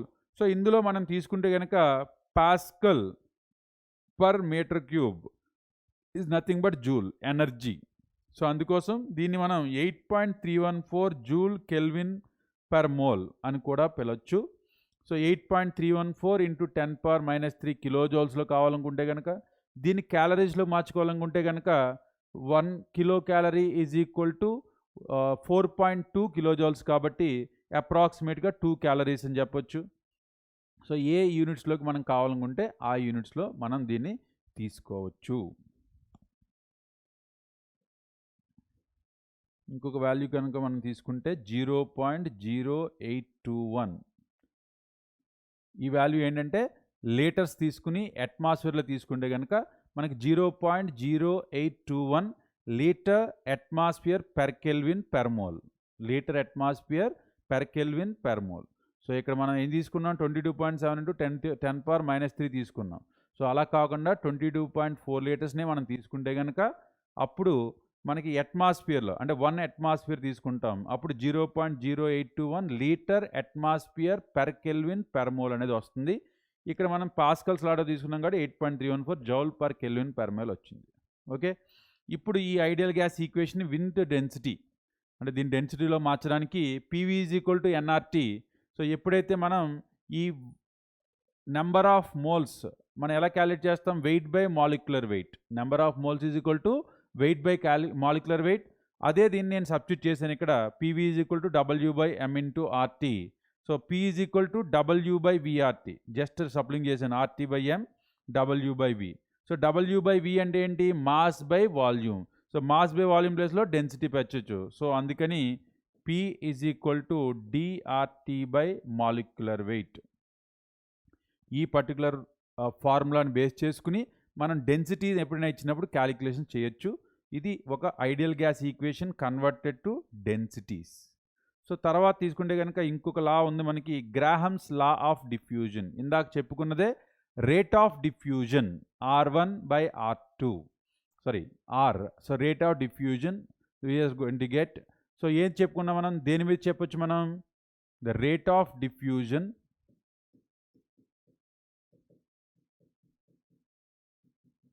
Is nothing but volume of gas diffused per time. అంటే మనం సింపుల్గా V/T. ఇక్కడ మనకి R1 by R2 తీసుకుంటే కనుక V1/T1 ఇంటూ T2/V2. సో రెండు గ్యాసెస్ కనుక మనం అబ్జర్వ్ చేసినట్లయితే their volumes are going to be having the relation. So that's why I can take it as R1/R2 is equal to V1/V2 into T2/T1 or V1/T1 into T2/V2. So ఏ రకంగా అయినా సరే మనం తీసుకుని దీనికి ఏదైనా క్యాలిక్యులేషన్ ఎక్స్టెన్షన్ కావాలంటే చేసుకోవచ్చు. సో అలాగే rate of diffusion is going to be depending upon their density and also volume density we're going to be taking. R is proportional to 1/√D, or you can able to take this one instead of density I can say volume, vapor density, or I can say root of molecular weight. So ఈ అన్నిటిని base చేసుకుంటే R1/R2 is equal to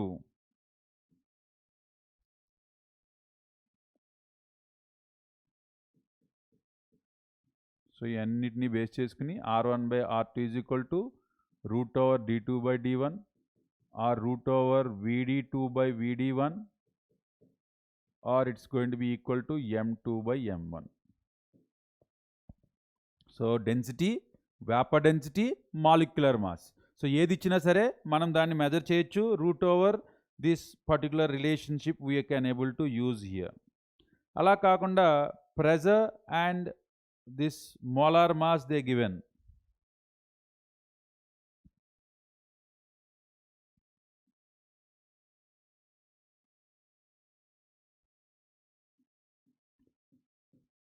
so ఎప్పుడైతే rate of డిఫ్యూజన్ని మనం కావాలంటే కూడా ప్రెజర్స్లో కూడా apply చేసుకోవచ్చు.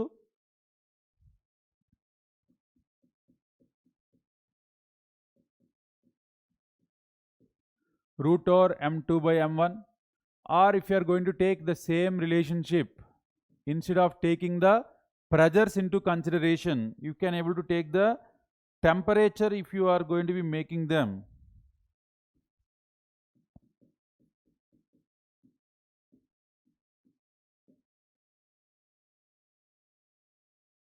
So ఇవన్నీ కూడా గ్రాహమ్స్ లా ఆఫ్ డిఫ్యూజన్లో మనకు ఉండేటటువంటి relations.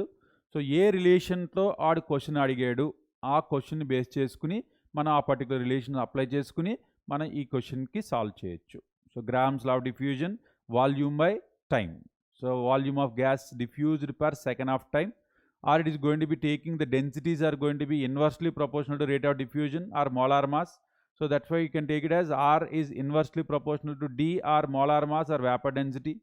Or if you want to express in terms of pressures and temperatures the relationship with rate of diffusion, we can able to express in this way the root over T1. Derivations అవసరం లేదు, మనకు just relation గుర్తుపెట్టుకుంటే మనకు కావాల్సినటువంటి formula apply చేసుకుని ఆ question solve చేయొచ్చు.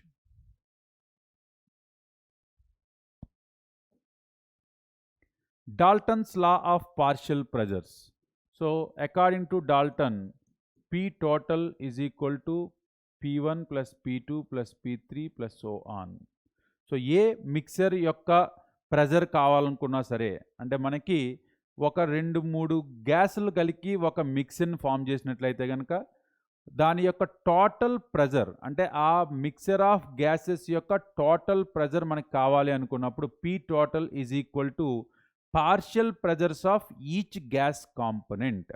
Each gas component అంటే ABC అనే గ్యాసెస్ని తీసుకుని, for example if ABC are made a mixer, then P total is equal to PA plus PB plus PC. So ఇదే మనకి డాల్టన్స్ లా. అంటే ఏదైనా ఒక గ్యాసియస్ మిక్సర్ యొక్క టోటల్ ప్రెజర్ మీకు కావాలనుకున్నప్పుడు the total pressure is equal to the partial pressure mixer. ఆ గ్యాస్లో ఎన్ని గ్యాసెస్ మనకు ఉన్నాయి, ఆ మిక్సర్లో ఎన్ని గ్యాసెస్ ఉన్నాయి, ఈచ్ గ్యాస్ యొక్క పార్షియల్ ప్రెజర్ ఎంత, the sum of the partial pressures of all its gaseous components is called as the Dalton's law. According to Dalton's law, the total pressure of a gaseous mixer is equal to the sum of partial pressures of each gas component present in that particular mixer. So దాన్ని మనం ఇక్కడ PT is equal to PA plus PB plus PC అని చెప్తున్నాం. So ఇప్పుడు మనకి జనరల్గా PV is equal to NRT, P is equal to NRT by V. ఇప్పుడు ఇక్కడ నేను తీసుకుంటే కనుక R కాన్స్టెంట్. సో ఇప్పుడు R కాన్స్టెంట్ కాబట్టి నేను P1 is equal to N1 T1 by V1, P2 is equal to N2 T2 by V2. ఇలా తీసుకుంటే కనుక దీన్ని నేను టోటల్ ప్రెజర్ని ఏం రాయొచ్చు మనం, PT is equal to N1 T1 by V1 plus N2 T2 by V2 plus N3 T3 by V3. So ఇవన్నీ inter relations అంతే, ఒకదానికొకటి మనం క్యాలిక్యులేట్ చేసుకోవాలనుకున్నప్పుడు ఈ రకంగా వేసి క్యాలిక్యులేట్ చేయొచ్చు. సో దీంట్లోనే మనకి అన్నీ కూడా లాస్ అన్నీ మనకి తెలుస్తాయి. ఈ పర్టికులర్ డాల్టన్స్ లా మనకి ఏ రకంగా ఉపయోగపడుతుంది అంటే, any gas collected over water, అంటే మనకి జనరల్గా ఏ గ్యాస్నైనా సరే మనం వాటర్ మీద కలెక్ట్ చేసుకుంటాం. సో అంటే వాటర్ వేపర్తో మిక్స్ అయ్యే ప్రతి గ్యాస్ ఉంటుంది. సో అందుకని మనకి వచ్చే ఏదైతే ఉందో P మాయిస్ట్, ఇప్పుడు మనకి P డ్రై గ్యాస్, సో తర్వాత P ఆఫ్ వాటర్ వేపర్, ఇలా రెండు పదాలు మనకి ఇప్పుడు కలుస్తాయి. P వాటర్ వేపర్ని నేను యాక్వస్ టెన్షన్ అని చెప్పి పిలవచ్చు, which is going to B indicate with W. So ఇప్పుడు P moist gas is equal to P dry gas plus aqueous tension. అంటే ఈ డాల్టన్స్లో మనకి మెయిన్గా ఎందుకు ఉపయోగపడుతుంది అంటే, ఏ పర్టికులర్ గ్యాస్నైనా సరే మనం కంపల్సరీ ఒక వాటర్ సర్ఫేస్ మీదే కలెక్ట్ చేసుకుంటాం. ఎప్పుడైతే వాటర్ సర్ఫేస్ మీద మనం కలెక్ట్ చేసుకుంటామో ఆ పర్టికులర్ గ్యాస్ ఏదైతే ఉందో అది వాటర్ వేపర్తో కలిసి ఉంటుంది. సో అక్కడ ఏదైతే మనం ప్రెజర్ మెజర్ చేస్తున్నామో ఆ ప్రెజర్ అనేది P dry gas plus aqueous tension, అంటే వాటర్ వేపర్ ప్రెజర్ రెండు కలిసి వచ్చినటువంటి ప్రెజర్. నాకు ఇప్పుడు P డ్రై మాత్రమే కావాలి అంటే ఏం చేయాలి, వచ్చినటువంటి moist pressure minus aqueous tension. ఎందుకంటే aqueous tension is standard, it depends upon temperature. The vapour pressure always going to be depending upon temperature. At what condition that experiment is taking on, so that one will decide the vapor pressure of water. That is only nothing but aqueous tension. ఆ aqueous tension మనకి measure చేసినట్లయితే కనుక ఈ aqueous tensionని మనం minus చేసి అప్పుడు dry gas యొక్క ప్రెజర్ని తీసుకుంటాం ఏ ఎక్స్పెరిమెంట్ దగ్గరైనా. Say for example Dumas method ఉంది. సో డ్యూమాస్ మెథడ్లో nitrogen gas is going to B estimated so that percent nitrogen can be calculated. అంటే ఆ పర్టికులర్ మెథడ్లో నైట్రోజన్ గ్యాస్ కావాలి నాకు, ఆ నైట్రోజన్ గ్యాస్ తెలిస్తే అప్పుడు నేను పర్సెంట్ నైట్రోజన్ తెలుసుకుంటాను. సో దానికోసం ఏదైతే మనకి ప్రెజర్ వస్తుందో ఆ ప్రెజర్ అనేది ఏంటి, water vapour plus nitrogen gas. కానీ నాకు ఓన్లీ నైట్రోజన్ గ్యాస్ ప్రెజర్ కావాలి. అప్పుడు నేను ఏం చేస్తాను, ఏదైతే మనకి వచ్చినటువంటి మాయిస్ట్ ప్రెజర్ ఉందో దాన్ని ఈ పర్టికులర్ యాక్వస్ టెన్షన్, అంటే ఆ టెంపరేచర్ అనేది 15 డిగ్రీ సెల్సియస్ చేస్తే స్టాండర్డ్ యాక్వస్ టెన్షన్ ఉంటుంది. లేదు 25 డిగ్రీ సెల్సియస్ చేస్తే కనుక అదొక యాక్వస్ టెన్షన్ వాల్యూ ఉంటుంది. సో ఈ వాల్యూని మైనస్ చేసి వచ్చినటువంటి వాల్యూని మాత్రమే కన్సిడర్ చేస్తాను, లేదంటే పర్సంటేజ్ నైట్రోజన్ క్యాలిక్యులేషన్ తేడా అవుతుంది. సో ఈ పర్టికులర్ ప్రికాషన్ తీసుకోవడం కోసం డాల్టన్స్ లా అనేది మనకి చాలా చాలా బాగా ఇంపార్టెంట్, బాగా ఉపయోగపడుతుంది.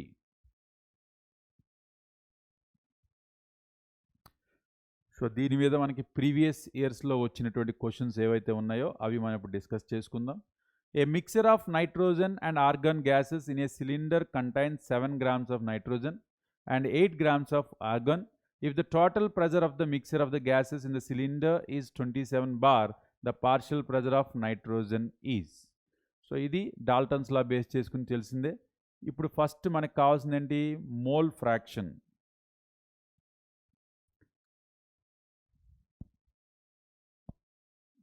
So Dalton's law is also going to be saying partial pressure of any gas is equal to total pressure into mole fraction of that particular gas.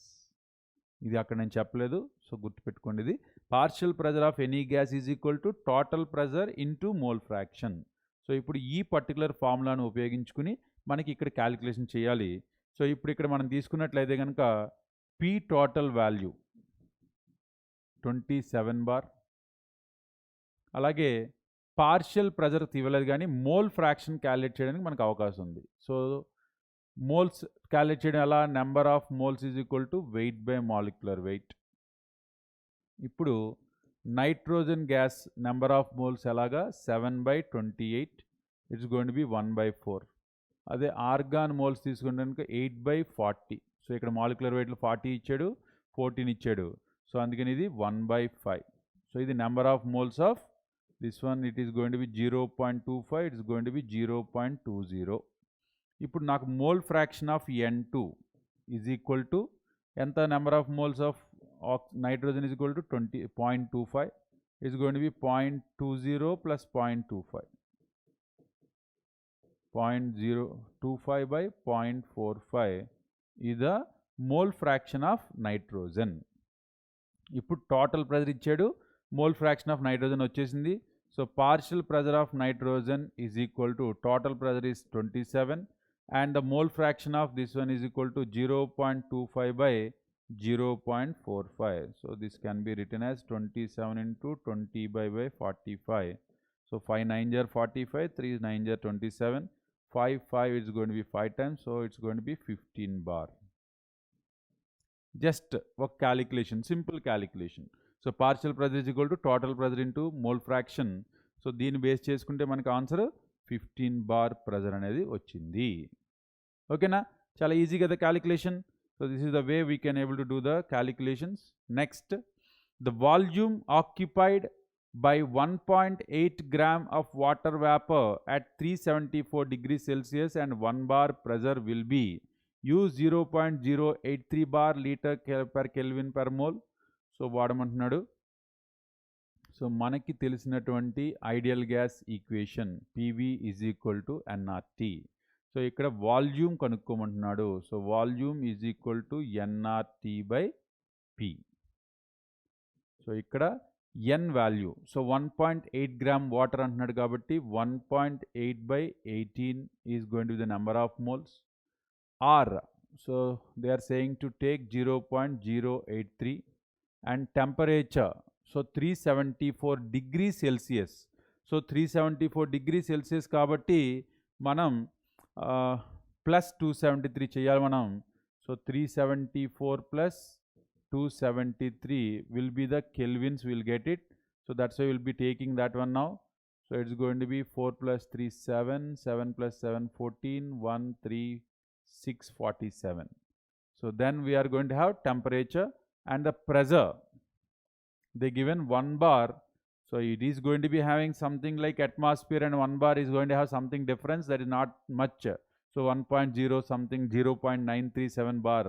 So that's not an issue, we can take it as 1 only we are going to have. Now if you are going to be making it, it's going to be 10. So now it's going to be having 0.0083 into 647. So you can able to take it like 6 8s are approximately, we are going to be getting 48. So we can able to go for this one. So దీన్ని నేను ఏం చెప్తున్నానంటే ఇక్కడ 3 డిజిట్లు ఉన్నాయి కదా, 8.3 into something 0.6 వస్తుంది. 0.83 into 6.47 అప్రాక్సిమేట్గా తీసుకుంటే కనుక 6.8 అంటే 48 అంటే దగ్గరగా 5.37 లీటర్స్ అనేది మనకు వస్తుంది క్యాలిక్యులేషన్. సో అది జస్ట్ క్యాలిక్యులేషన్ అంతే. మీరు సింప్లిఫై చేసుకుంటే మనకి 5.37 లీటర్ అనేది ఆన్సర్ అవుతుంది. Next one, equal moles of hydrogen and oxygen gases are placed in a container with a pinhole through which both can escape. So what fraction of the oxygen escapes from the particular pinhole what we made? So when we are going to be having such questions, when they are going to be asking, so what will be the diffusion of a particular gas they are taken? So what we are supposed to be doing there? We are going to be making first what will be the number of moles they have taken. So then we can able to make the things are supposed to be taken in rate of diffusions consideration. So equal moles they are saying it. So whenever they are saying equal moles, we can able to take it as mole fraction 1/2 only. So placed in a container.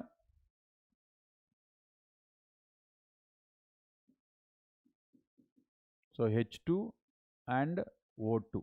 So both are taken and they made a small hole for this one and they are going to be coming out. So ఇలా గనక వస్తుంటే ఏం చెప్తున్నాడు? Escapes in the time required for 1/2 of the hydrogen to escape. So 1/2 of the hydrogen to escape. So first మనం చూడాల్సింది ఏంటంటే rate of డిఫ్యూజన్కి molecular వెయిట్కి relation. So RH2/O2 is going to be MO2/MH2. అంతే కదా? సో ఇదే మనం తీసుకుంటే కనుక వాల్యూమ్స్లో తీసుకుంటే V/T1. So it is nothing but VH2/VO2 and TO2/TH2. So ఇది మనకి ఉన్నటువంటి గ్రాహమ్స్ లా డిఫ్యూజన్ ప్రకారం relation. So rate of diffusion of hydrogen by rate of diffusion of oxygen is equal to molecular mass of oxygen by molecular mass of hydrogen, which is equal to the volume of hydrogen and the volume of oxygen. So ఈ రకంగా మనం ఈ relation మనం observe చేయొచ్చు. ఈ number of moles ఏదైతే ఉందో calculation, ఈ volume is nothing but number of moles అని కూడా తీసుకోవచ్చు. ఎందుకంటే నెంబర్ ఆఫ్ మోల్స్ ఇచ్చాడు కాబట్టి V proportional to N at constant temperature. So ఇప్పుడు రేట్ ఆఫ్ డిఫ్యూజన్ మనకి మాలిక్యులర్ వెయిట్కి ఈక్వల్ కాబట్టి ఫస్ట్ మాలిక్యులర్ వెయిట్ తీసుకుందాం. Is equal to √MO2. It's going to B 32 and this is going to B 2 and this is volume. Equal moles they are saying it, and they are saying like time is going to be equal to 1/2 of the hydrogen. So ఇక్కడ equal number of moles అన్నాడు కాబట్టి ఈ రెండింటిని నేను consider చేయట్లేదు. So TO2/TH2 ఇది మాత్రమే నేను కన్సిడర్ చేస్తున్నాను. సో ఈ TO2/TH2కి ఏం రిలేషన్ చెప్తున్నాడు? What fraction of the oxygen escapes in the time required for 1/2 of the hydrogen. అంటే ఒక హాఫ్ ఆఫ్ హైడ్రోజన్ వెళ్ళిపోయే టైంలో ఇది మనకి ఎంత ఆక్సిజన్ వెళ్తుంది. సో అది మనకి అడుగుతున్నటువంటి రిలేషన్. సో TO2 అడుగుతున్నాడు, దీన్ని 1/2 అని చెప్పి అతను ఇచ్చాడు. సో ఇక్కడ వాల్యూ ఎంత? √16 అంటే 4, which is equal to TO2/TH2. So ఇప్పుడు ఇక్కడ మనకి అప్లై చేసుకున్నట్లయితే కనుక TO2 is equal to 1/8 of TH2. ఎందుకంటే TH2 మనకి 1/2 అంటున్నాడు, 1/2 అంటున్నాడు కాబట్టి సో మనకి T ఆఫ్ ఆక్సిజన్ తీసుకుంటే మనకి 1/8 అనేది మనకి ఛాన్సెస్ ఉన్నాయి. జస్ట్ సబ్స్టిట్యూట్ చేయడం అంతే. సో TO2/TH2 మనం తీసుకుంటే కనుక ఇది 4. సో ఇప్పుడు ఇక్కడ మనకి 1/2 ఉంది. సో అంటే 8 times of this one. So 1/8 of TH2. So అదే కదా అడుగుతున్నాడు.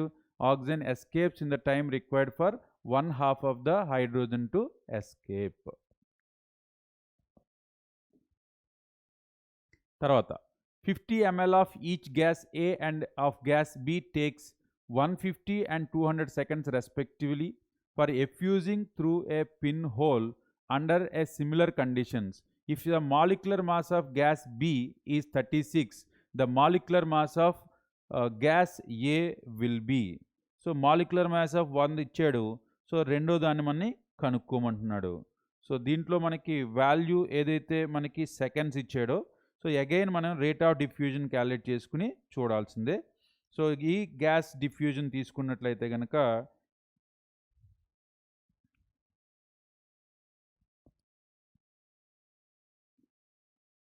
RA by RB is equal to so 50 ml of each gas అంటే వాల్యూమ్ అంతా సేమే takes 150 and 200 seconds respectively for effusing through a hole.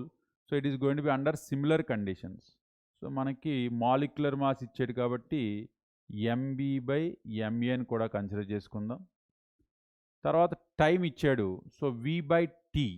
So అందుకోసం దీన్ని మనం 200 by 150 దీనికి ఈక్వలేట్ చేయొచ్చు మనం. సో ఇక్కడ ఏదైతే మాలిక్యులర్ వెయిట్ మనకి MB గ్యాస్ Bది 36. సో ఇప్పుడు గ్యాస్ ఏది మనం కనుక్కోవాలి ఈజ్ ఈక్వల్ టు అండ్ ఇది 4/3. సో 4/3 కాబట్టి మనం దీన్ని స్క్వేర్ చేసేద్దాం. మనం 36/MA ఈజ్ ఈక్వల్ టు 4 × 4/3 × 3. ఇక్కడ మాలిక్యులర్ వెయిట్ తీసుకుంటే కనుక 36 × 3 × 3/4 × 4 అప్రాక్సిమేట్గా 9 times. సో ఇక్కడ 9 3s are 27, 27 3s are 81, 81/4. It's going to be 20.25. 20.25 అనేది రావాలి. ఇక్కడ ఆన్సర్ లేదు కాబట్టి నన్ను అని ఇచ్చాడు. So answer 20.25. సో ఇప్పుడు 2012లో మనకి ఆన్సర్ లేని క్వశ్చన్. సో మనకి యాక్చువల్గా వచ్చింది 20.25. ఎందుకని సో మాలిక్యులర్ వెయిట్స్ని టైమ్స్ని ఈక్వలేట్ చేసాం, అంతకుమించి మనం ఇక్కడ ఏమీ చేయలేదు. So that we're going to be getting the answer 20.25. ఇక్కడ ఆన్సర్ అనేది ఇవ్వలేదు కాబట్టి. So the next question what we're having is a certain gas takes 3 times as long as to effuse out as helium, its molecular mass will be. So మనకి తెలిసినటువంటి relation ఏంటి RHE/RX is equal to VHE/VX into TX/THE is equal to √MX/MHE.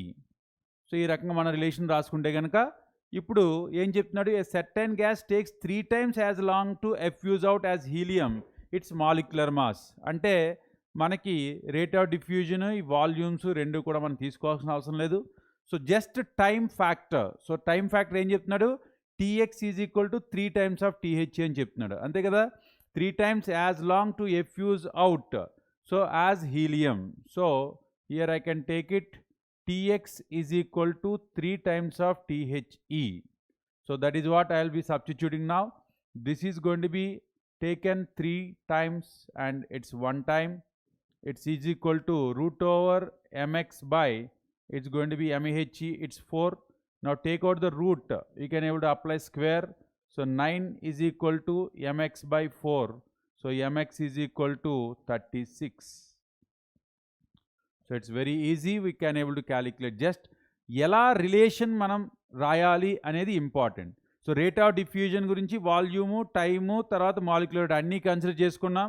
So volume సేమే ఉంటాయి కాబట్టి cancel చేసాం. Rate of diffusion కూడా మనకి already 3 times అనేసారు కాబట్టి ఓన్లీ టైంని కన్సిడర్ చేసుకుని సో మాలిక్యులర్ వెయిట్ని క్యాలిక్యులేట్ చేసాం. So it is going to B 36.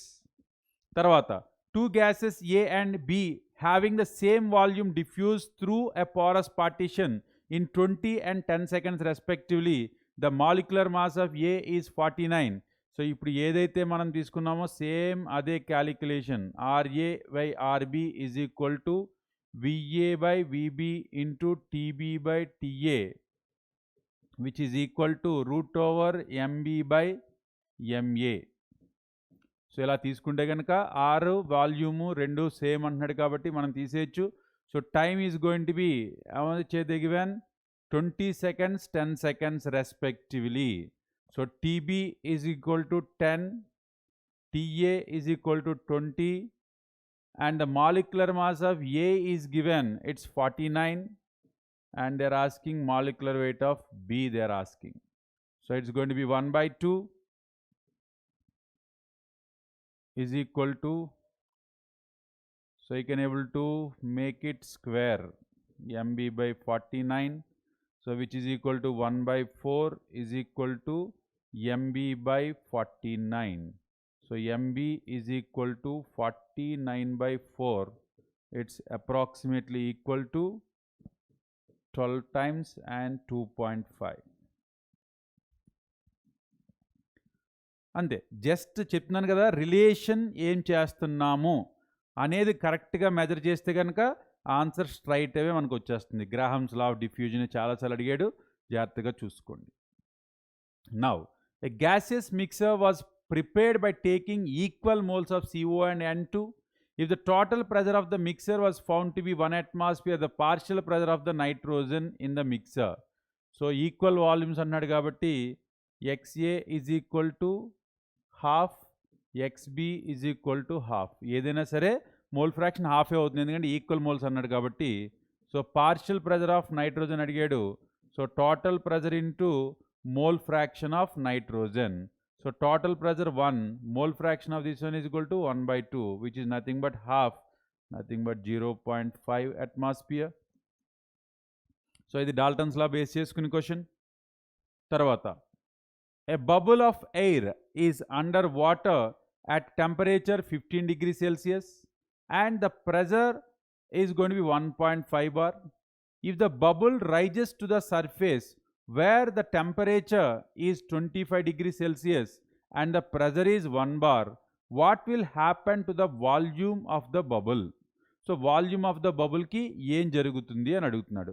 So temperature పెరిగింది కాబట్టి కంపల్సరీ దాని వాల్యూమ్ అనేది పెరగడానికే ఛాన్సెస్ ఉంటాయి. సో క్యాలిక్యులేట్ చేద్దాం మనం.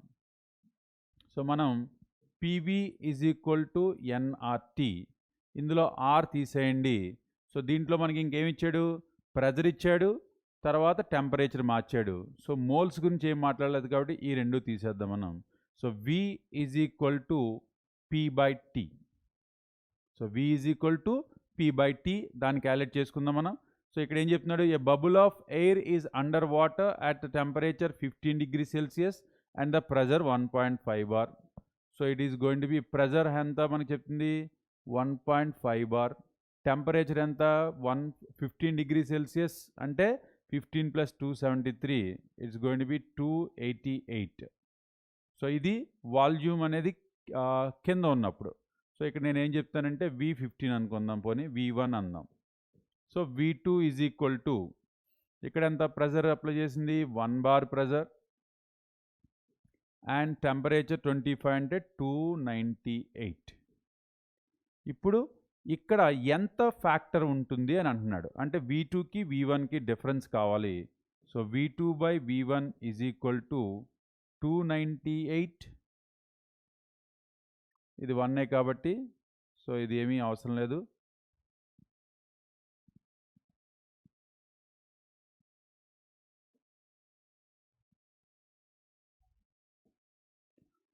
So what will be happen to the volume of the bubble?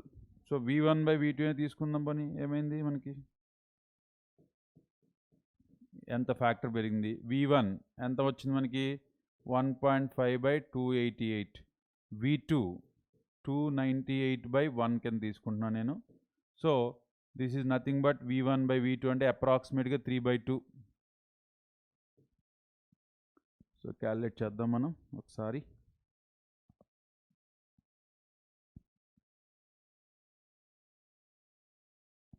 So 1.5 into 298 divided by 288. So ante 1.55 times, approximately 1.6 times.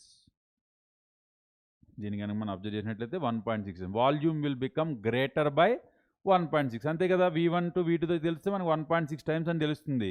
So V1 is equal to 1.6 times of V2. So అంటే మనకు అర్థమవుతుంది ఏంటి, it is greater by, it's going to B 1.6. Volume will become greater by a factor of 1.1 wrong. Volume will become smaller by a factor of 0.7 wrong. Volume will become greater by a factor 2.5. So it is going to be wrong. So మనకి already డైరెక్ట్గా answer వచ్చింది 1.6. తర్వాత the pressure exerted by 6 grams of methane gas in a 0.03 meter cube vessel at 129 degrees Celsius. So PV is equal to nRT. మనకి ఏదైనా సరే డైరెక్ట్గా ideal gas equation రాసేసుకోవచ్చు. So ఇప్పుడు pressure exerted by 6 grams of methane. So pressure అడుగుతున్నారు కాబట్టి nRT/V అని తీసుకుంటా నేను.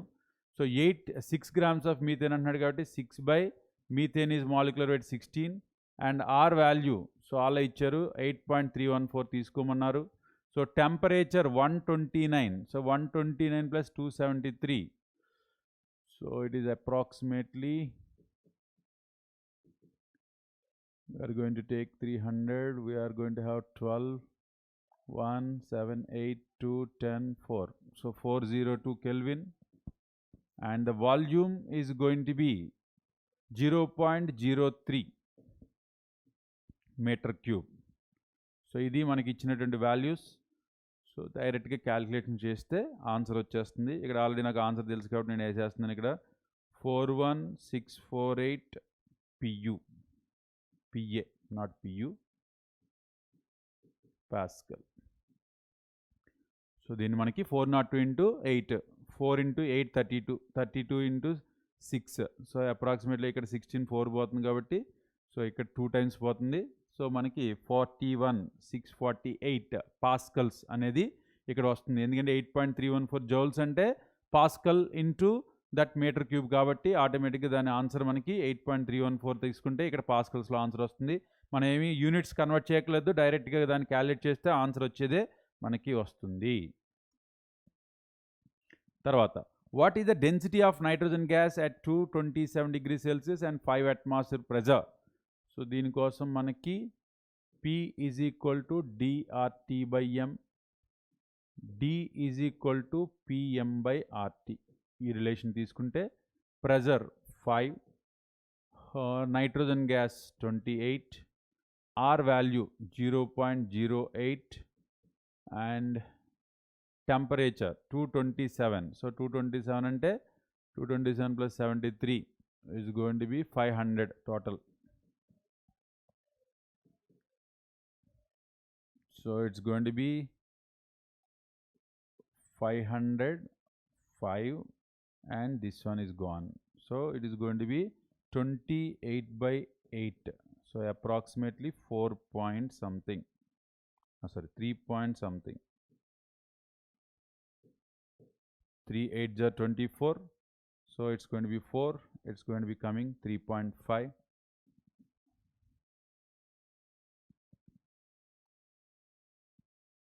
So అవన్నీ కూడా మనకి calculations based on your gas loss which is given in previous NEET exams, or we are going to have some questions we have added. So the next, kinetic theory of gases. So ఈ kinetic theory of gases ఏం చెప్తుందంటే ఈ ideal gas equation base చేసుకుని ఈ kinetic theory of గ్యాసెస్లో మనకి ఏమేమి observations వాళ్ళు చేశారు, సో దానికి ఏంటేంటి మనకి అప్లికేషన్ జరుగుతాయి, ఇవన్నీ కూడా మనం దీంట్లో తెలుసుకోవచ్చు. KTZ, kinetic theory of gases. So a gas consists of tiny particles of identical size and mass called molecules. So ఇక్కడ మనకి ఏదైతే గ్యాస్ అనేది మనం చెప్తున్నామో ఈ గ్యాస్లో కూడా కొన్ని మాలిక్యూల్స్ ఉంటాయి. ఈ గ్యాస్ మాలిక్యూల్స్ ఏవైతే ఉన్నాయో ఈ గ్యాస్ మాలిక్యూల్స్ అని ఏమంటున్నాడు, gas consist of tiny particles అంటే చాలా చిన్న చిన్న పార్టికల్స్ అనేవి ఉంటాయి. ఆ చిన్న పార్టికల్స్ అన్నీ కూడా మనకి ఐడెంటికల్ సైజ్, అవన్నీ కూడా ఒకే రకమైన సైజులో ఉంటాయి. And having the same identical mass. అంటే ఏ గ్యాస్ తీసుకుంటే నైట్రోజన్ గ్యాస్ తీసుకుంటే నైట్రోజన్ గ్యాస్లో ఉండేటువంటి అన్ని పార్టికల్స్ కూడా చిన్నగా ఒకే సైజులో ఒకే మాస్లో ఉంటాయని ఈ particular kinetic theory of gases చెప్తుంది. The actual volume of the gas molecule is negligible. So మనం ఆల్రెడీ ఇంతకుముందు చెప్పుకున్నాం కదా, ఇప్పుడు ఈ రూమ్లో ఆ స్ప్రే చేసినప్పుడు ఈ మొత్తం రూమ్ అంతా గ్యాస్ స్ప్రెడ్ అయినట్టు మనకు తెలుస్తుంది. ఇప్పుడు ఈ రూమ్ మొత్తం మీద ఆ పర్టికులర్ స్మాల్ కార్నర్లో ఉన్నటువంటి గ్యాస్ వాల్యూమ్ తీసుకుంటే ఎంత ఉంటుంది? సో మొత్తం కంప్రెస్ చేసేస్తే కొంచెం కూడా ఉండదు. సో అందుకని వీళ్ళు ఏం చెప్తున్నారంటే volume occupied by the gas particle is negligible. అంటే రిమైనింగ్ స్పేస్ అంతా కూడా ఎంటీ స్పేస్, మనకి ఎక్కువగా ఎంటీ స్పేస్ ఉండి మాలిక్యూల్స్ ఆక్యుపై చేసే వాల్యూమ్ అనేది చాలా తక్కువగా ఉంటుంది. So it is going to B negligible compare to the volume of the occupied by the gas molecules. The gas molecules move in straight line in all directions. అంటే ఎక్కడి నుంచి ఎక్కడికైనా సరే స్ట్రైట్గానే వెళ్తాయి, అంటే వంకర్ టింకర్లు కాకుండా స్ట్రైట్గా వెళ్ళి బొంబార్డ్ అవుతూ ఉంటాయి. They change the direction only when they collide with the walls of the container. ఎప్పుడైతే ఒక వాల్ని టచ్ చేస్తుందో అక్కడి నుంచి మార్చుకుని మళ్ళీ స్ట్రైట్ లైన్ వెళ్తుంది, మళ్ళీ స్ట్రైట్ లైన్, మళ్ళీ స్ట్రైట్ లైన్, అలాగా స్ట్రైట్ లైన్స్లో మాత్రమే వెళ్తాయి. Container leading to a zigzag motion. So ఇలా జరగడం వల్ల మనకి జిగ్జాగ్ మోషన్లో అవి పార్టికల్స్ ట్రావెల్ చేస్తాయి. The pressure of a gas is due to the collisions of the molecules with the walls of the container. ఏదైతే ఇప్పటి వరకు మనం గ్యాస్కి ప్రెజర్ అంటున్నామో ఆ ప్రెజర్ ఎందువల్ల వస్తుంది అంటే ఈ కొలాయిడల్ ఎప్పుడైతే ఈ పార్టికల్స్ వెళ్ళి దాన్ని బొంబాట్ చేస్తూ ఉంటాయో సో కొంత ఫోర్స్ అయితే అప్లై అవుతుంది కదా. సో ఎప్పుడైతే ఈ కొలాయిడ్ అవుతున్నాయో వాల్స్కి, ఈ వాల్స్ ఎప్పుడైతే కొలాయిడ్ చేస్తున్నాయో ఈ గ్యాస్ పార్టికల్స్ అన్నీ కూడా కొంత ఫోర్స్తో దాన్ని కొలాయిడ్ చేస్తాయి. ఆ కొలాయిడ్ చేయడం వల్ల వచ్చేటటువంటి ఫోర్సే ఒక స్క్వేర్ ఏరియాలో తీసుకుంటే మనం ప్రెజర్ కింద కన్సిడర్ చేస్తున్నాం. తర్వాత collisions of the molecules perfectly elastic. అంటే ఎలాస్టిక్ పర్ఫెక్ట్ అంటే అర్థం ఏంటి? ఎలాస్టిక్ కొలిజన్స్ అంటే అర్థం ఏంటంటే ఇప్పుడు నేను ఇటు నుంచి ఒక మాలిక్యూల్ వచ్చింది, ఇటు నుంచి ఒక మాలిక్యూల్ వచ్చింది, రెండు కూడా కొలైడ్ చేసుకున్నాయి. ఈ కొలైజన్ తీసుకున్నప్పుడు దీనికి ఒక జౌల్ ఎనర్జీ ఉంది, దీనికి ఒక హాఫ్ జౌల్ ఎనర్జీ ఉంది. సో మేబీ ఈ 1 జౌల్ కాస్త దీనికి ఎక్స్చేంజ్ అవ్వచ్చు, ఇది కాస్త హాఫ్ జౌల్ అవ్వచ్చు, లేదంటే రెండు కలిపి 0.7 0.5 తీసుకుని మళ్ళీ వెళ్ళిపోవచ్చు. అంటే ఎప్పుడైతే ఈ ఎనర్జీ అనేది ఒక పార్టికల్ నుంచి ఇంకొక ఎనర్జీ ఒక పార్టికల్కి ట్రాన్స్ఫర్ అవుతుంది, అంతేగాని ఓవరాల్గా నెట్ ఎనర్జీ లాస్ కానీ గెయిన్ కానీ ఉండదు. ఎలాస్టిక్ కొలిజన్ అంటే అర్థం ఏంటి? The net energy becomes same, constant, only remains constant. It is not going to be gain any energy, it is not going to lose any energy. కానీ ఒక particle నుంచి ఇంకొక పార్టికల్కి ఎనర్జీ ఎక్స్చేంజ్ అయితే జరగవచ్చు, కానీ ఏదైతే ఎనర్జీ నెట్ తీసుకుంటే కనుక లాస్ కానీ గెయిన్ కానీ జరగదు. సో దాన్ని మనం ఎలాస్టిక్ కొలిజన్స్ అని చెప్పి పిలుస్తున్నాం. అదే చెప్తున్నాడు, there is no force of attraction between the molecules. So ఎందుకంటే మనం ఇప్పుడు ఒక గ్యాస్, ఇది సైకిల్ పంప్ ఉంటుంది కదా, సైకిల్ పంప్నే తీసుకోండి. సో మనకి సైకిల్ పంప్ ఇలా పిస్టన్ పైకి లాగుతాం, సో తర్వాత మనం కావాలంటే అలా క్లోజ్ చేస్తాం.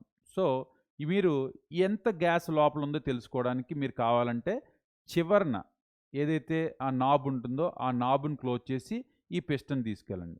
సో ఎంతవరకు మీరు తీసుకెళ్ళచ్చు? ఆల్మోస్ట్ డౌన్ వరకు తీసుకెళ్ళిపోవచ్చు. అంటే లోపల ఉన్నటువంటి గ్యాస్ ఎప్పుడు మనకి రివర్స్ వస్తుంది, అది ఆల్మోస్ట్ బాటంకి వెళ్ళిపోయిన తర్వాత అప్పుడు రివర్స్ వస్తుంది పిస్టన్. అప్పటి వరకు కూడా పిస్టన్ అనేది మనం చాలా ఈజీగా మూవ్ చేసేయగలుగుతాం. అంటే అర్థం ఏంటి? ఒక మాలిక్యూల్కి ఇంకో మాలిక్యూల్కి ఏ రకమైన అట్రాక్షన్ లేకుండా అవి రిపెల్ అవుతూ ఉంటాయి, ఒకదానికొకటి రిపెల్షన్ అవుతూ ఉంటాయి. Molecules of a gas move with different velocities or kinetic energy or the molecules of the gas kinetic energy per mole of the gas directly proportional to absolute temperature. అంటే ఏదైతే ఒక గ్యాస్ మనం తీసుకుంటున్నామో ఆ గ్యాస్కి సంబంధించినటువంటి kinetic energy, overall kinetic energy తీసుకుంటే కనుక KE is going to be remains constant, it depends upon temperature only. So కానీ ఒక మాలిక్యూల్ ఒక వెలాసిటీతో వెళ్తుంది, ఇంకొక మాలిక్యూల్ ఇంకొక వెలాసిటీ వెళ్తుంది, కానీ average kinetic energy of total molecules is depending upon only temperature, absolute temperature. తర్వాత gravity has no influence on the movement of the molecules. So gravitational ఫోర్స్ని బేస్ చేసుకుని ఈ గ్యాసెస్ అనేవి ఏవి మూవ్ అవ్వో, సో వాయంతట అవి మూవ్ అవుతూ ఉంటాయి. సో ఇది మనకి కైనెటిక్ థియరీ ఆఫ్ గ్యాసెస్లో ఉండేటటువంటి పాస్టులేట్స్.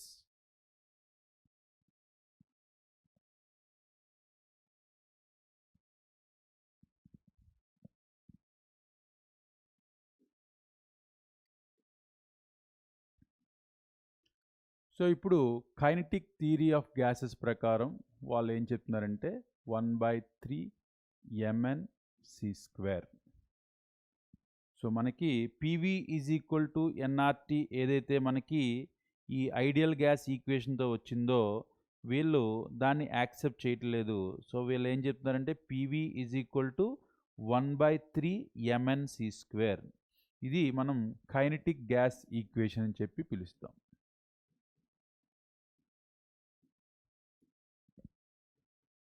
ది కైనెటిక్ థియరీలో మనకి PV is equal to 1/3 mn(c²). అంటే మనకి వెలాసిటీస్ అనేవి వేరుగా ఉంటున్నాయి కాబట్టి ఇక్కడ సి అనేది ఆర్ఎంఎస్ వెలాసిటీ.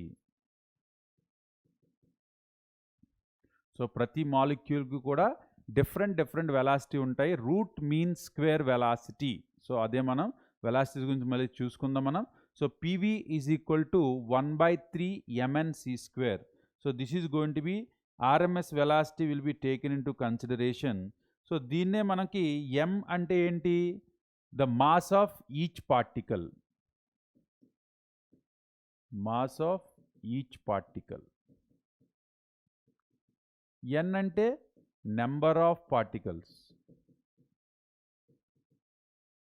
ఇప్పుడు ఈ mn ప్లేస్లో నేను PV is equal to 1/3 mc² అని రాయొచ్చు. m ఏమవుతుంది? Molar mass.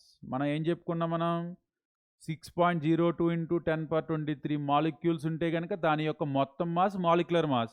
ఇప్పుడు ఒక 1/3 × mn(c²)లో m అనేది mass of particle, n is equal to number of particles. If that n is equal to Avogadro number, so what I can able to call that one as molar mass. So the మొత్తం mass of the gas substance అనేది మనం తీసుకోవచ్చు. So PV is equal to 1/3 mc² కూడా మనం తీసుకోవచ్చు.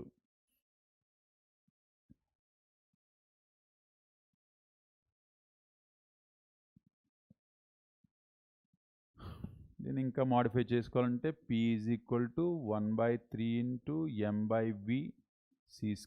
So now it's going to B 1/3 dc².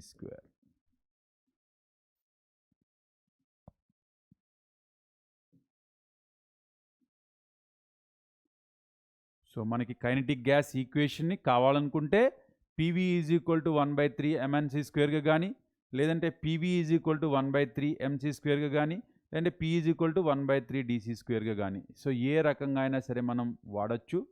So దీంట్లోనే మనం ideal gas equation kinetic energy కూడా KE is equal to 3/2 nRT. KE is equal to 3/2 nRT. So KE is equal to 3/2 RT for 1 mole. So KE is proportional to T. R gas constant కాబట్టి మనం ఏదైతే ఇందా చెప్పుకున్నామో ఈ particular క్యాలిక్యులేషన్స్కి ఏదైనా సరే అవసరమైతే ఈ రెండు వాల్యూస్ని కూడా మనం వాడుకోవచ్చు.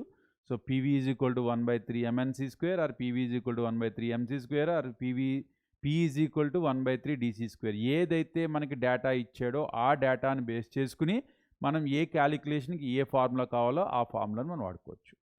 సో ఇప్పుడు ఏదైతే మనం మాలిక్యులర్ వెలాసిటీస్ అన్నామో, సో ఆ మాలిక్యులర్ వెలాసిటీ గురించి ఇంకొంచెం ఇన్ఫర్మేషన్ తెలుసుకుందాం.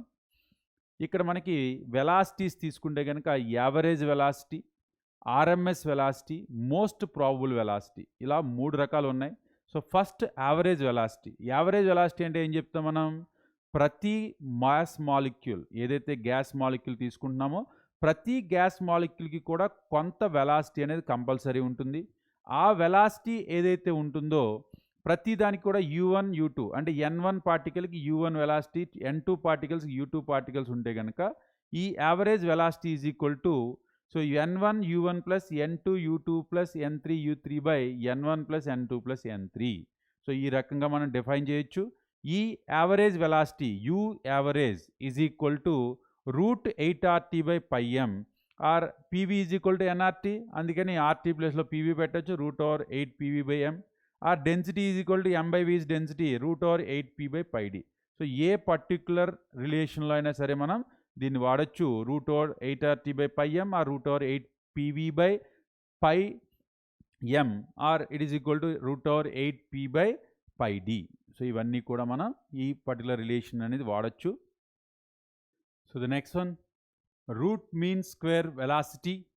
So the Maxwell has proposed the term URMS, that is velocity root mean square. So it is going to be given as the square root of means of square of all such velocities. అంటే ఏదైతే ఒక molecule యొక్క velocity ఉంటుందో u1 square, u2 square, u3 square, and mean is nothing but totals. We are going to be taking the n. So that's what we are taken. RMS is equal to n1 u1 square plus n2 u2 square plus n3 u3 square by n1 plus n2 plus n3. So ఇది మనకి RMS velocity, root mean square velocity.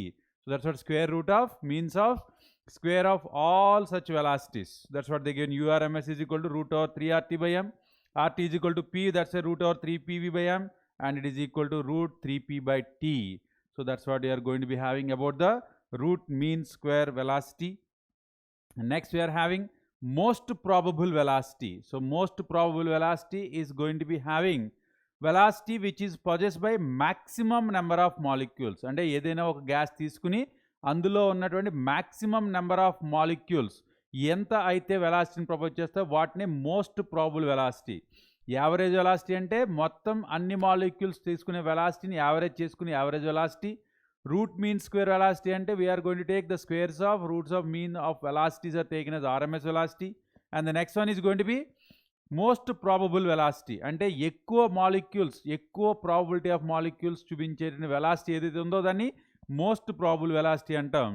So V velocity, that most probable velocity is equal to root over 2R2 by m, root over 2PV by m, root over 2P by t. So ప్రతి చోట కూడా మనకి 8RT by pi m. So దాన్ని మనకి replaced by PV by పై M. అలాగే మనకి తీసుకుంటే పీ బై డి, సో దాన్ని కూడా P by D by M. So మనకి ఏదైతే మనకి వెలాసిటీస్ వస్తున్నాయో ఆ అన్ని వెలాసిటీస్కి కూడా ఈ రకంగా మనకి ఫార్ములాని గుర్తుపెట్టుకోవాలి మనకి క్యాలిక్యులేషన్ కోసం. ఈ అన్ని వెలాసిటీస్ని తీసుకుంటే కనుక వీటి యొక్క రిలేషన్షిప్ ఒకదానికి ఒకటి. సో యుఎంపి, సో అంటే most probable velocity is to average velocity is to RMS velocity is going to be root 2RT by m is to root 8RT by pi m, root 3RT by m. అంతే కదా మనం రాసుకున్నవి. So RMS velocity ఏమో 3RT by m, average velocity ఏమో 8RT by pi m, and it's going to be 2RT by m. So వీటికి మనం calculation తీసుకుంటే కనుక m cancel అయిపోతుంది, RT క్యాన్సిల్ అయిపోతుంది. What is remaining? root 2 is to root 8 by pi is to root 3, which is going to be nothing but 1 is to 1.128 is to 1.224. So ఈ రకంగా మనకి most probability MAR మార్ ratio is 1:1.12 is to 1.224. So లేదు అంటే కనుక average velocity is equal to RMS into 0.9213. So ఏదో ఒక రెండు రిలేషన్ తీసుకుంటే మనం ఈ రకంగా క్యాలిక్యులేషన్స్ కూడా చెయ్యవచ్చు. సో ఇవంతా కూడా మనకి పర్టికులర్ వెలాసిటీస్ని మనం మెజర్ చేసినప్పుడు ఆ వెలాసిటీస్ అడిగినప్పుడు క్యాలిక్యులేషన్స్ బేస్ చేసుకుని ఇక్కడ మనకి వస్తాయి క్వశ్చన్స్. సో ఇది మనకి ఉన్నటువంటి వెలాసిటీస్. సో ఈ అన్ని వెలాసిటీస్ని కూడా Maxwell Boltzmann distribution of molecular velocities, దీని ప్రకారం అతను ఏ రకంగా ఎక్కడ వెలాసిటీని స్టడీ చేయాలి అనే దానికి ఒక రిలేషన్ ఇచ్చాడు. సో దాన్నే ఇక్కడ మనం distribution of molecular velocities of a particular temperature of a gas the taken.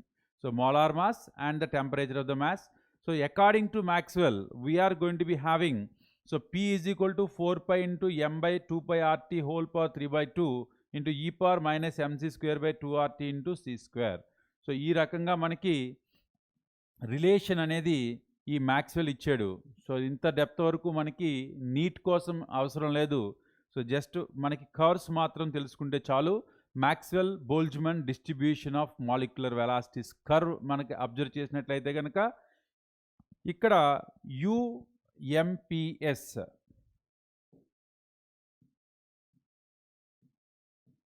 ఏం చెప్పాం? ఎక్కువ ప్రాబబిలిటీ ఆఫ్ మాలిక్యూల్స్ ప్రాజెక్ట్ చేసే వెలాసిటీని మనం మోస్ట్ ప్రాబబుల్ వెలాసిటీ అంటాం. సో దాన్నే ఇక్కడ మనం మోస్ట్ ప్రాబబుల్ వెలాసిటీ U అని చెప్పి పిలుస్తున్నాం. సో తర్వాత ఇది U యావరేజ్ వెలాసిటీ, ఇది U RMS వెలాసిటీ.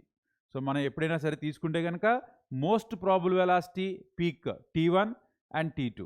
సో ఇది T2 గ్రేటర్ దాన్ T1 అనుకుంటే కనుక T2 greater than T1. So this is going to B T1 temperature and this is going to be done at T2 temperature.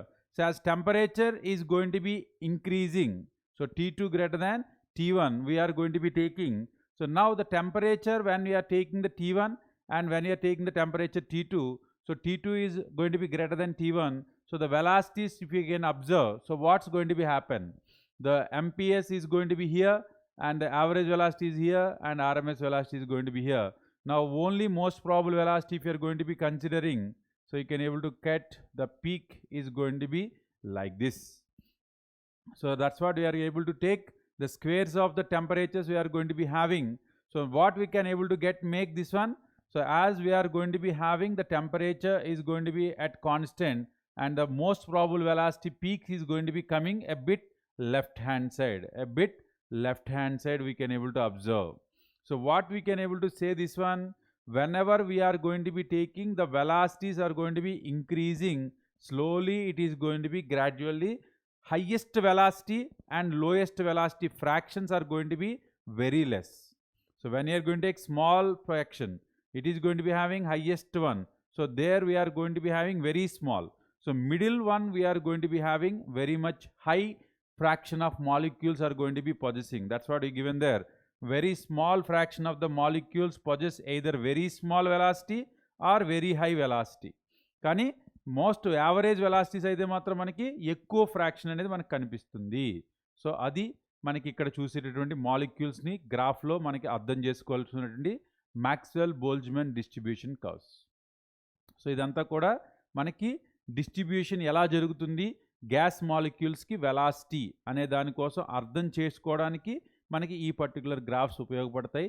So దాన్ని మనం Maxwell Boltzmann distribution of molecular velocities curves అని పిలుస్తాం.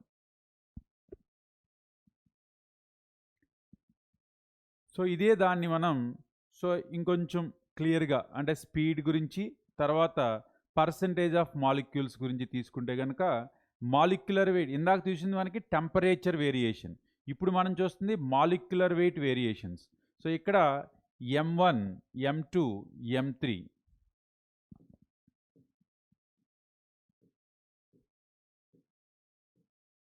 M1 greater than M2 greater than M3 ఈ గ్రాఫ్లను observe చేసినట్లే ఏమవుతుంది మనకి ఇక్కడ speed 2000, 4000, 6000. So అలా కనుక మనం తీసుకుని వెళ్తుంటే సేమ్ టెంపరేచర్ ఇందాక మనకి టెంపరేచర్ అనేది T1, T2 రెండు తీసుకున్నాం. ఇక్కడ ఏం చేస్తున్నాం మనం M1, M2, M3. సో డిఫరెంట్గా మనం తీసుకుంటుంది number of molecules, total number of molecules తీసుకుంటే సేమ్ ఏరియా ఎంత ఉన్నాయి చూడండి, సేమ్ ఏరియా. సో ఈ పర్టికులర్ ఏరియాలో మాత్రమే సో మనకి అన్నీ కూడా కలిసి ఉండేటటువంటి ఛాన్సులు ఉన్నాయి.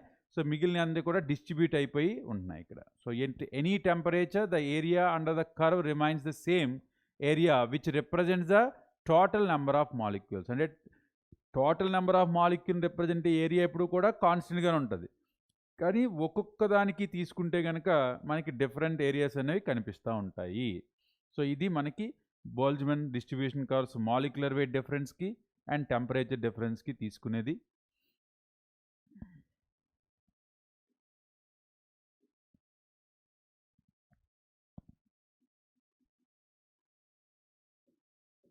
Ideal gas, non ideal gas.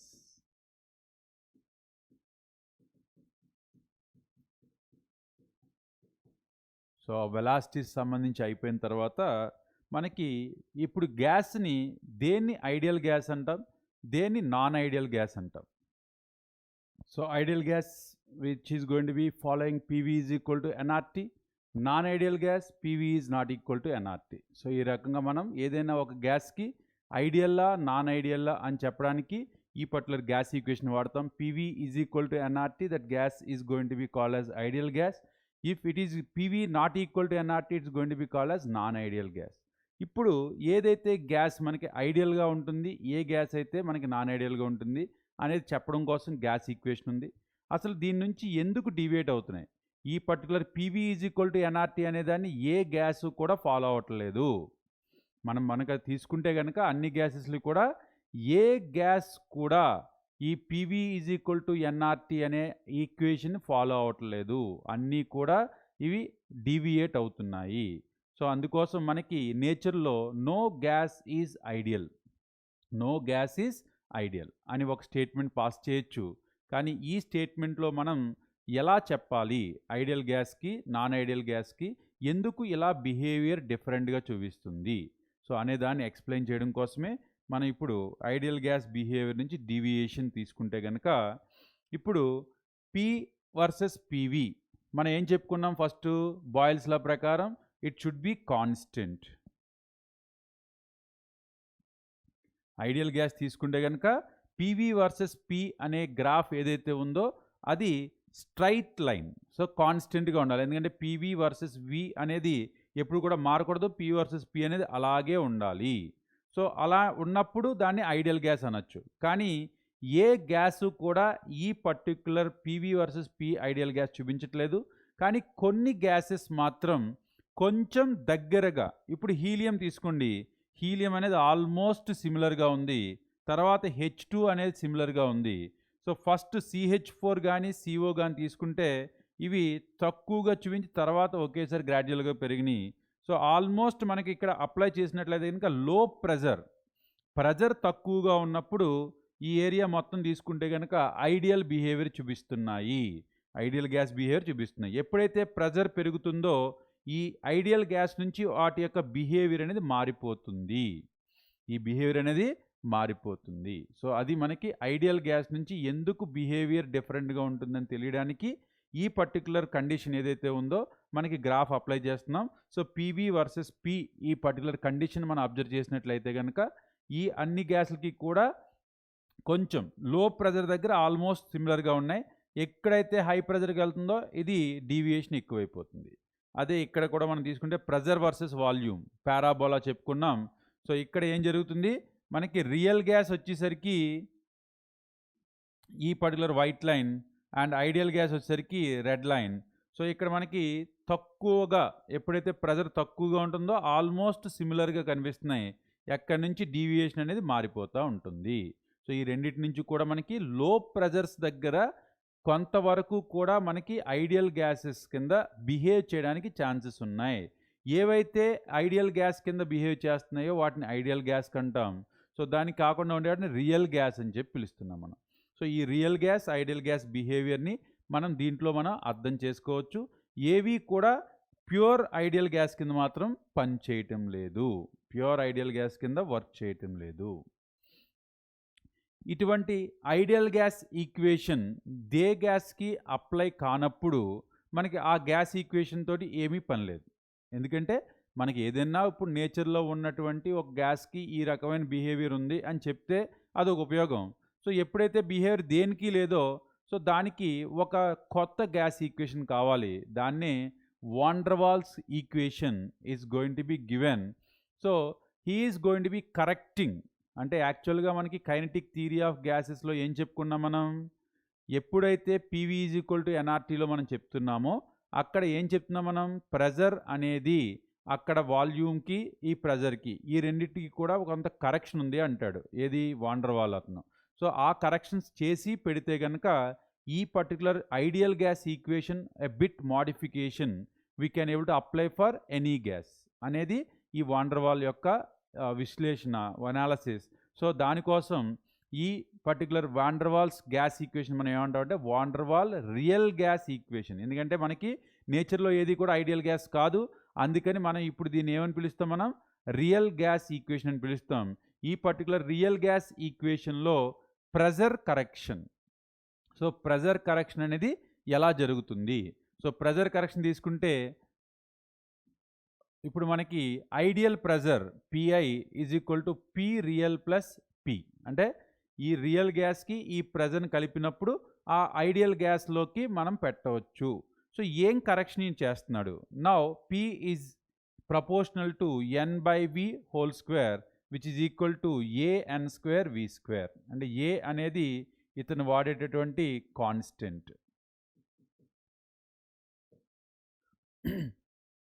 అసలు దీన్ని ఎందుకు యాడ్ చేయాలి మనం? ఇప్పుడు attractive forces given by the molecules is taken as 0. దేని ప్రకారం? కైనెటిక్ థియరీ ఆఫ్ గ్యాసెస్లో మనం ఏం చెప్పాం, the molecular force of attraction between one molecule to another molecule is 0. అసలు దాన్ని మనం కన్సిడరే చేయలేదు. కానీ అదే గనక నిజమైతే మనం ఇప్పుడు గ్యాస్‌ని ఈ పర్టిక్యులర్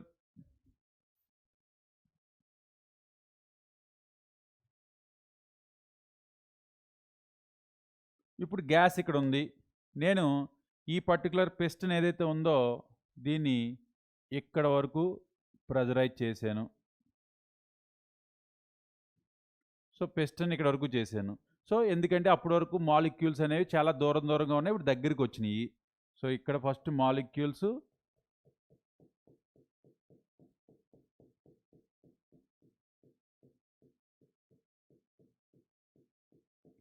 ఇలా ఉన్న మాలిక్యూల్స్ అన్నీ కూడా కొంచెం దగ్గరికి వచ్చేసినాయి.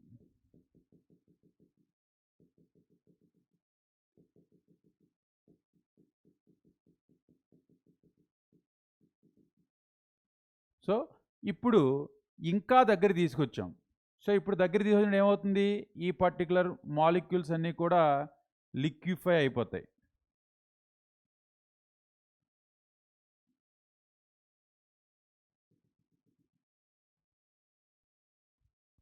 ఇప్పుడు ఫర్దర్గా ఇంకా కంప్రెస్ చేయగలమా? కంప్రెస్ చేయలేం. ఎందుకంటే గ్యాస్ని అయితే కంప్రెస్ చేయగలం, కానీ ఈ పర్టిక్యులర్ గ్యాస్ ఎప్పుడైతే లిక్విడ్ అయిపోయిందో ఇది ఇంకా ఫర్దర్గా కంప్రెస్ చేయలేము. ఎప్పుడైతే దీన్ని కంప్రెస్ చేయలేమో ఏమవుతుంది ఇప్పుడు అంటే కొంత అట్రాక్టివ్ ఫోర్సెస్ ఏదైతే మనకి మాలిక్యూల్స్ అనేవి ఉన్నాయో అది కొంత వాల్యూమ్ని ఆక్యుపై చేస్తున్నాయి. అలాగే ఎప్పుడైతే దీన్ని ఇక్కడ వరకు చేసానో ఇవి కొంత ప్రెజర్ని రివర్స్కి తంతాయి. ఇక్కడ మనకి బాగా ఎక్స్పీరియన్స్ ఎక్కడ తెలుస్తుందంటే సైకిల్ పంప్ కొడతాం కదా. సో సైకిల్ పంప్ కొట్టినప్పుడు మనం ఇక్కడ నుంచి ఇలా పంప్ చేసినప్పుడు గ్యాస్ వెళ్తుంది. ఆ చివరి నాబ్ని క్లోజ్ చేస్తే కనుక ఆ పిస్టన్ ఏదైతే ఉందో కొంతవరకు వెళ్ళిన తర్వాత రివర్స్ బ్యాక్ తంతుంది. అంటే ఆ మాలిక్యులర్ ఫోర్సెస్ ఏవైతే మనం మాట్లాడుకుంటున్నామో జీరో అని, అవి జీరో కాదు, కొంత ఫోర్స్ ఆఫ్ రిపల్షన్ అనేవి చూపించి బ్యాక్ చేస్తున్నాయి. అదే దాన్ని మనం కరెక్షన్ చేయడం కోసం the number of gas molecules occupying the volume n²/v² అనే దాన్ని మనం ఇక్కడ కన్సిడర్ చేస్తున్నాం. అంటే మాలిక్యూల్స్ అనేవి జీరో, దాని యొక్క వాల్యూమ్ ఏమీ లేదు అనేదాన్ని మనం నెగ్లెక్ట్ చేయటం లేదు. ఇప్పుడు అది కంపల్సరీ కొంత వాల్యూమ్ ఉంటుంది, అలాగే కొంత ప్రెజర్ని అవి చూపిస్తాయి. అదే కరెక్షన్ ఇక్కడ యాడ్ చేసాం మనం, an²/v². ఇక్కడ P is directly proportional to square of the density. So ఎక్కడైతే n/v అనేది ఏంటి, mass number of particles by volume, అంటే నెంబర్ ఆఫ్ పార్టికల్స్ అంటే మాస్ బై వాల్యూమ్ కదా. సో అందుకని directly proportional to density. Where A is constant of proportionality called as another van der Waals constant A. So hence it is going to be having ideal pressure. ఈ correction add చేసిన తర్వాత ఇప్పుడు ideal ప్రెజర్ని మనం apply చేసుకోవాలి. So అప్పుడు నేను ఏం చేయాలి, మనకి P + an²/v² అనేదాన్ని మనం యాడ్ చేయాలి. అప్పుడు PI = P real + an²/v² అవుతుంది. సో ఇది మనకి pressure correction. Here n is number of moles of real gas and V is volume of the container. ఏ కంటైనర్లో మనం తీసుకున్నాం. A is equal to a constant whose value depends upon nature of the gas. A gas తీసుకుంటే ఆ gas nature మీద depend అవుతుంది. So అందుకని ఇప్పుడు ఈ సబ్స్టిట్యూటింగ్ ద వాల్యూస్ మనకి వాల్యూమ్ కరెక్షన్ ఏంటంటే V - NB. సో దాన్ని ఏమంటే మనకి చెప్పాను కదా ఆల్రెడీ ఇందాక, లిక్విఫాక్షన్ చేసినప్పుడు NB అనేది కొంత వాల్యూమ్ దానికి కూడా మనం ఇవ్వాలి. సో మన ఆ వాల్యూమ్ని కంప్లీట్గా మనం నెగ్లెక్ట్ చేసేసాము.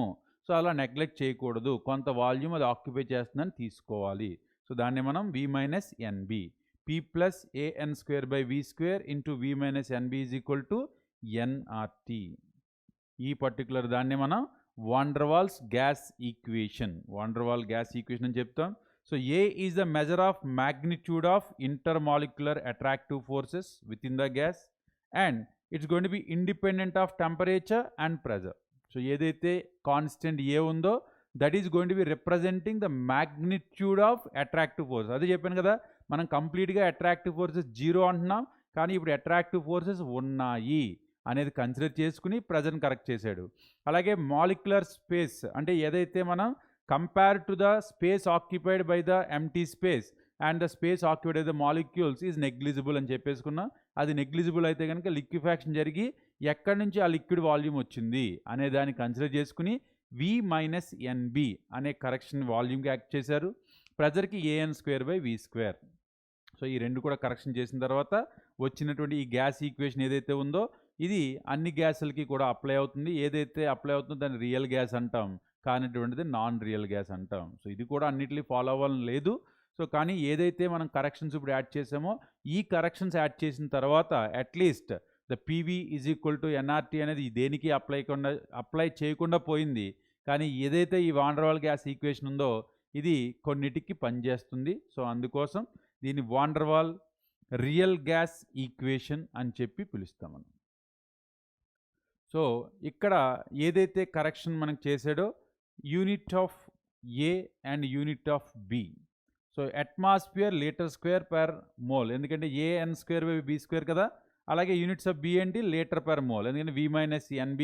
సో అందుకోసం ఈ రెండింటిని కూడా so B is going to be called as excluded volume. Excluded volume is going to be taken. So that is what we are going to be having. The values of A and B we are going to be taking. Tarvata compressibility factor. So compression ane deniki kavali manaki gas, when it is compressed it is going to be get converted to liquid. So ఏది compressibility factor అంటే Z = V real/V ideal. So V real ఏంటి PV V ideal NRT. So PV/NRT is going to be called as the compressibility factor. So Z = 1. Z is for ideal gas Z = 1, ఎందుకంటే PV = NRT కాబట్టి PV/NRT is 1. So Z = 1, it's going to be for ideal gas. అంటే మన ideal గ్యాస్ని మనం గనక compress చేస్తూ ఉంటే అది లిక్విడ్ అవడానికి PV/NRT = 1 అవుతుంది. సో దాన్నే మనం ఇక్కడ ఎలా ఇందాక మనం చూపించామో సో సేమ్ దాన్ని ఇక్కడ PV is going to B toeing like this and it's going to B P in atmosphere. So when we are going to be taking ideal gas straight line, whereas for helium, CO, CH4, so they are all going to be at low pressure. We are going to be getting it in ideal gas, but at the pressure is going to be increasing, they are going to become non-ideal. అదే ఇక్కడ మనం compressibility factor so మనం మాట్లాడుకుంటుంది. So ఏదైతే compressibility factor మనం తీసుకుంటున్నామో so ఈ compressibility factor అనేది variations of Z. So ఇక్కడ మనం తీసుకున్నట్లయితే కనుక ఇందాక మనం చెప్పినటువంటి కండిషన్స్ ఇవన్నీ కూడా మారుతూ ఉన్నాయి టెంపరేచర్లు. సో -100°C, -70, -25, 51, 200, 600 ఆ పర్టికులర్ టెంపరేచర్స్ దగ్గర ఆ కంప్రెసిబిలిటీని చెక్ చేసాం. సో చెక్ చేసినప్పుడు ఏమవుతుంది Z = 1, it's for ideal gas, whereas Z is greater than what all pressures for He and H2. So A temperature దగ్గర తీసుకున్నా సరే ఏ ప్రెజర్ దగ్గర తీసుకున్నా సరే Z is greater than 1 for helium and hydrogen gas. Z is less than 1 at low pressure for all other gases. So మిగతా ఎన్ని gases తీసుకున్నా సరే లో ప్రెజర్ దగ్గర తీసుకున్నప్పుడు Z is less than 1. Z is greater than 1 at high pressure for all other gases. So low pressure దగ్గర Z less than 1, high pressure దగ్గర Z greater than 1. So అదే కదా ఇక్కడ మనకు అర్థమవుతుంది. ఇందాక ఏం చెప్పాను నేను, లో ప్రెజర్ తీసుకున్నప్పుడు ఐడియల్ గ్యాస్ లాగా బిహేవ్ చేస్తున్నాయి. సో ఇంకా లో ప్రెజర్ దగ్గర తీసుకున్నప్పుడు వాటి యొక్క బిహేవియర్ అనేది Z less than 1. That's what low pressure. If it is Z greater than what a high pressure, we are going to be having the differences can be seen here. So ఇప్పుడు ఈ low pressure గురించి ఏదైతే నేను మాట్లాడుతున్నానో van der Waal gas equation ఏదైతే మనకి P + AN²/V² V - NB = NRT అనేది తీసుకున్నామో అది లో ప్రెజర్ దగ్గర ఎలా మారుతుంది మనం ఇప్పుడు కండిషన్స్ చూద్దాం. ఇప్పుడు అట్ లో pressure we are going to have Vm will be high. So Vm అంటే the volume occupied is going to be very high. Hence B can be neglected. అంటే V - NBలో మనం ఇక్కడ B అనే కాన్స్టెంట్ని నెగ్లెక్ట్ చేయొచ్చు. ఎందుకని అంటే కనుక ఈ కాన్స్టెంట్ ఏం చెప్తుంది ఎక్స్క్లూడెడ్ వాల్యూమ్. ఇప్పుడు ఎప్పుడైతే మనం ప్రెజర్ చాలా తక్కువ ఉంటుందో అప్పుడు ఇంత ప్లేస్లో అంటే ప్రెజర్ ఎక్కువ ఉంటే ఎంత దగ్గరగా ఉంటుంది, ప్రెజర్ తక్కువగా ఉంటే ఇక్కడెక్కడో ఉంటుంది. అలాంటి టైంలో మనం ఏం చేయొచ్చు అక్కడ ఏదైతే వాల్యూమ్ ఆక్యుపైడ్ బై మాలిక్యూల్ అనేది నెగ్లెక్ట్ చేయొచ్చు. ఎప్పుడైతే ఈ volume occupied by the molecules neglect చేసామో అప్పుడు ఏమవుతుంది, బి అనేది 0 అయిపోతుంది. సో అదే ఇక్కడ మనం మెన్షన్ చేస్తున్నాం. So B can be neglected. So in comparison to VM, but A by V square M cannot be neglected as pressure is low. So low pressure దగ్గర మనం బి బై దీన్ని neglect చేయకూడదు, మన excluded volume మాత్రం neglect చేయొచ్చు. So thus equation would be P plus A by V square into OM. ఎందుకంటే N is equal to 1 తీసుకుంటున్నాం కాబట్టి ఎన్ కన్సిడర్ చేయట్లేదు. So PVM plus A by VM is equal to RT. So this can be written as PVM plus PVM by RT, PV by RT plus A by VRT is equal to 1. So now I can able to write Z is equal to 1 minus A by VM RT. ఎందుకంటే PV by RT అనేది Z కాబట్టి దాన్ని consider చేస్తే మనకి ఏమైంది, ఇప్పుడు Z value is going to be less than 1. ఏదైతే ఇందాక మనం చెప్పుకున్నామో ఒక లిస్ట్ చెప్పాను కదా, low pressures, Z is less than 1. ఎందుకంటే 1 మైనస్ A by VRT వచ్చింది కాబట్టి obviously the Z value compressible factor is going to be less than 1 అని చెప్పి మనకి అర్థమవుతుంది. తర్వాత ఎట్ హై ప్రెజర్, ఇప్పుడు మనం చూసింది లో ప్రెజర్. ఎట్ హై ప్రెజర్ ఇప్పుడు ఎలా ఉంటుందో చూద్దాం మనం. ఎట్ హై ప్రెజర్ ఏమవుతుంది, విఎం విల్ బి లో. ఎందుకంటే ఇప్పుడు మనం కంప్రెస్ చేసాం. సో దాని యొక్క వాల్యూమ్ ఏదైతే ఉందో అది చాలా తక్కువగా ఉంటుంది. సో అప్పుడు B cannot be neglected. B అనేది మనం నెగ్లెక్ట్ చేయకూడదు. అదే but A by V square M can be neglected. Why? Because pressure is so much high now. So ఇంత ప్రెజర్లో ఆ పర్టికులర్ మాలిక్యూల్స్ అప్లై చేసే ప్రెజర్ని మనం నెగ్లెక్ట్ చేసేయచ్చు. సో అందుకోసం P plus AN square by V square it is going to become 0. So మనం ఇప్పుడు P into V minus B is equal to RT, PVM minus PB is equal to RT. So PVM RT minus PV by RT plus 1. So PV by RT is nothing but Z. So Z is equal to 1 plus PB by RT. So Z is greater than 1. So అప్పుడు high pressure దగ్గర ఎందుకు Z greater than 1 అవుతుంది, 1 plus PB by RT అనేది ఇక్కడ అవుతుంది. కాబట్టి ఇక్కడ value అనేది Z గ్రేటర్ దాన్ 1 కంటే ఎక్కువగా ఉంటుంది.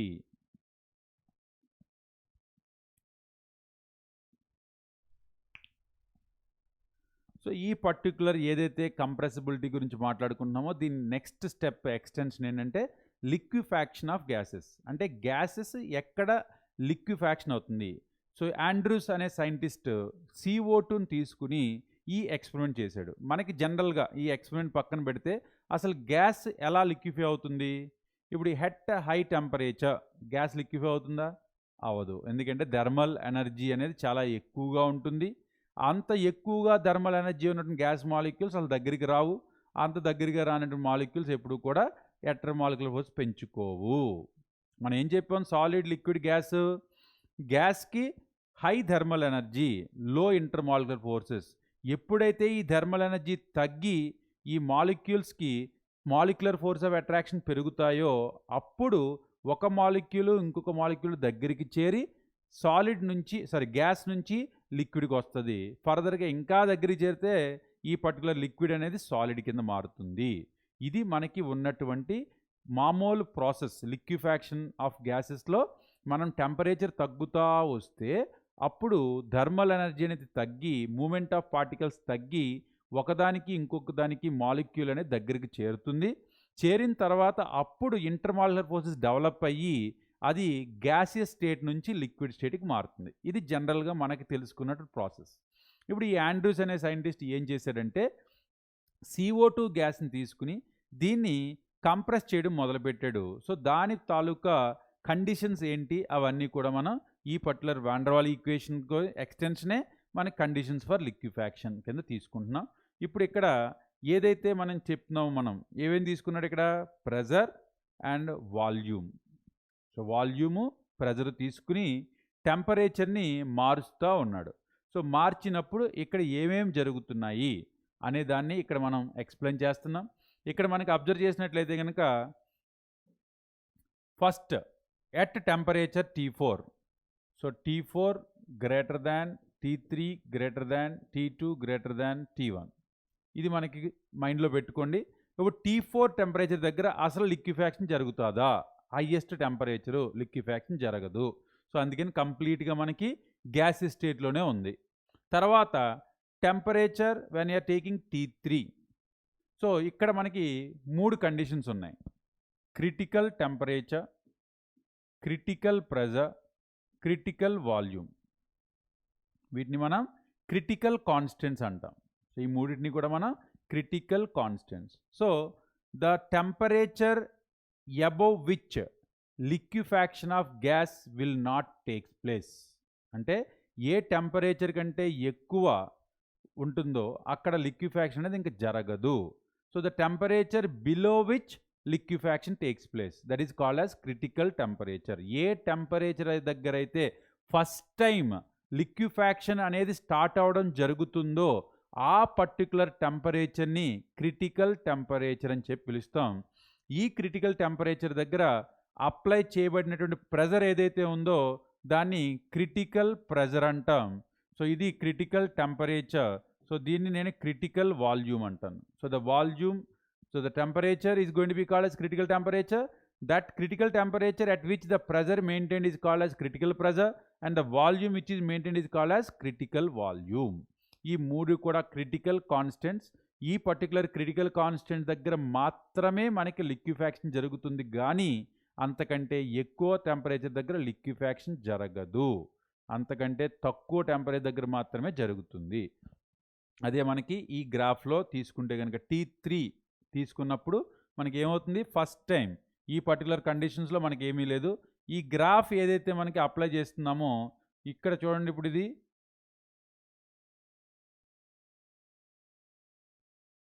క్రిటికల్ టెంపరేచర్ ఇక్కడ మనం మెన్షన్ చేసింది. సో ఇక్కడ గ్రాఫ్ తీసుకుంటే కనుక ఫస్ట్ వాల్యూమ్ వస్తుంది. వాల్యూమ్ నుంచి ఇక్కడ ప్రెజర్ తగ్గుతున్న కొద్దీ ఏమవుతుంది, ఇక్కడ ఈ పర్టికులర్ స్టేట్ ఏదైతే ఉందో ఈ పర్టికులర్ గ్రాఫ్ అంతా కూడా మనకి గ్యాస్ లిక్విడ్ రెండు కూడా ఉంటాయి. ఈ పర్టికులర్ దాంట్లో గ్యాస్ ఈ పర్టికులర్ టెంపరేచర్ కంటే తక్కువ ఉన్నప్పుడు ఆ గ్యాస్ అనేది లిక్విడ్ స్టేట్లో ఉంటుంది. ఈ పర్టికులర్ టెంపరేచర్ కంటే ఎక్కువ ఉన్నప్పుడు అది గ్యాస్ స్టేట్లో ఉంటుంది. ఈ ఏదైతే ఈ డాటెడ్ లైన్లో చూపించేమో ఇక్కడ gas and liquid are in equilibrium. So gas and liquid states are going to be in equilibrium. So అందుకని మనకి రెండు కూడా కనిపిస్తాయి. ఇది మనకి లిక్విఫాక్షన్లో అతను చూసినటువంటి ఎక్స్పెరిమెంటల్ కండిషన్స్. ఏ టెంపరేచర్ దగ్గర అయితే మనకి CO2 గ్యాస్ అనేది స్టార్ట్ లిక్విఫయింగ్ అనేదాన్ని క్రిటికల్ టెంపరేచర్ అంటాం.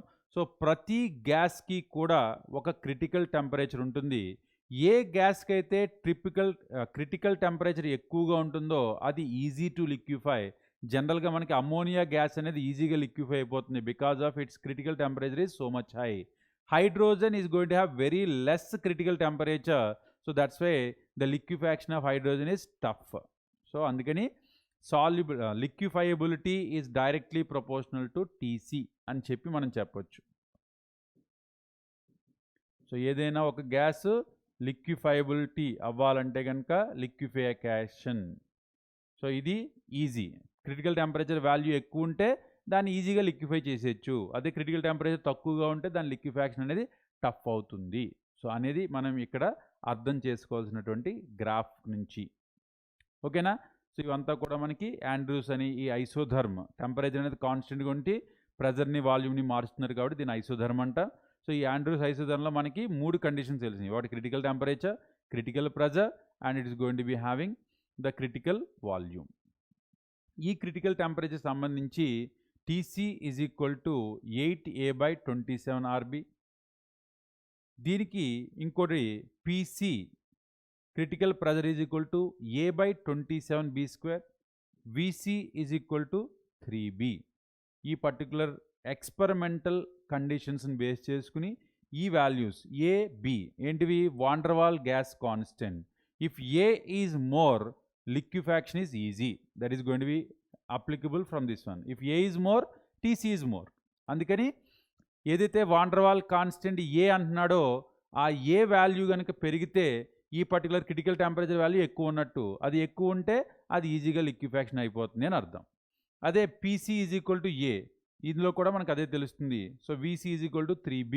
సో దీని వాల్యూమ్లో మనం తీసుకుంటే కనుక ఈ వాల్యూస్ని కూడా మనం గుర్తుపెట్టుకోవాలి.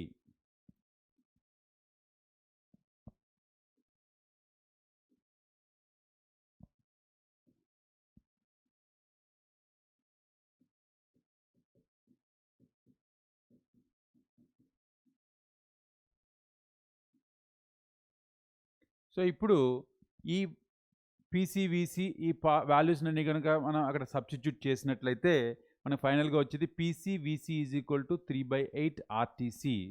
So PV by PCVC by TC is equal to 3/8 R. సో ఇక్కడ మనకి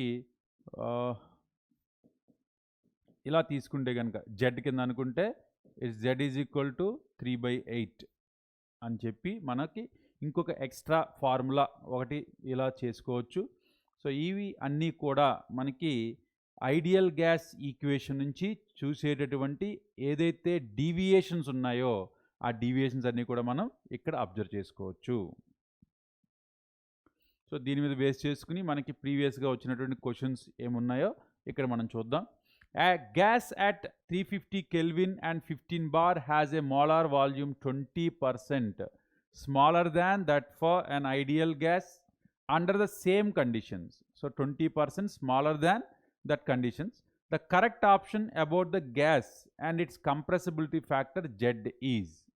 So ఇప్పుడు ఇక్కడ ఏం చెప్తున్నాడు, 350 Kelvin and 15 bar ప్రెజర్ దగ్గర వాల్యూమ్ అనేది 20% smaller than that for an ideal gas అంటున్నాడు.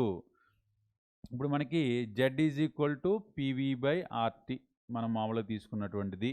ఇప్పుడు ఇక్కడ వాల్యూమ్ అనేది ఏం చెప్తున్నాడు, 20% smaller than that particular ideal behaviour అంటున్నాడు. సో దాన్ని దృష్టిలో పెట్టుకుని ఇప్పుడు ఒక్కొక్కటి స్టేట్మెంట్ చదవండి. So Z is less than 1. So అది ఆటోమేటిక్గా correct. So Z is less than 1 and repulsive forces are dominant. Repulsive forces dominant అయితే కనుక వాల్యూమ్ పెరుగుతుంది కానీ ఇక్కడ తగ్గదు. సో అందుకని ఈ స్టేట్మెంట్ మనకి తప్పు. Z is greater than 1 and attractive force dominant, ఇది తప్పే అవుతుంది. ఎందుకంటే జెడ్ గ్రేటర్ దాన్ 1 కాదు, ఎందుకంటే అది స్మాల్ అయిపోయింది. వాల్యూమ్ వి అనేది చిన్నదయ్యింది, అందుకని జెడ్ వాల్యూ అనేది తగ్గుతుంది కానీ పెరగదు. So Z is greater than తీసేయండి. So Z less than 1 and attractive force dominant, ఇది మనం తీసుకోవచ్చు. ఎందుకంటే వాల్యూమ్ అనేది తగ్గింది అంటే అట్రాక్టివ్ ఫోర్సెస్, ఎందుకంటే గ్యాస్కి లిక్విడ్కి ఏం చెప్పాను నేను, గ్యాస్లో ఇంటర్మాలర్ ఫోర్స్ అనేది చాలా తక్కువగా ఉంటాయి, వాల్యూమ్ అనేది ఎక్కువగా ఉంటుంది. అదే ఇంటర్మాలర్ ఫోర్సెస్ పెరిగితే వాల్యూమ్ తగ్గి లిక్విడ్ అవుతుంది. సో అందుకని ఈ పర్టికులర్ లాస్ట్ స్టేట్మెంట్ ఏదైతే ఉందో అది correct. Next, by what factor does the average velocity of a gaseous molecule increases when the temperature is doubled. So మనకి యావరేజ్ వెలాసిటీ ఏం చెప్పుకున్నాం మనం, UAV is equal to √8RT/πm ఇంతగా చెప్పుకున్నాం. ఇప్పుడు ఏమవుతుంది ఇక్కడ, velocity the what factor does the average velocity of gas molecule increases when the temperature. So temperature ఒక్కటే మనం మాట్లాడుకోవాలి, ఇది ఏమైందంటే డబుల్ అయిందంట. So U1/U2 is equal to √T1/T2. ఇప్పుడు ఇక్కడ ఏమైంది, U1/U2 is equal to, so we are going to be having, so 2 times అయింది ఇది.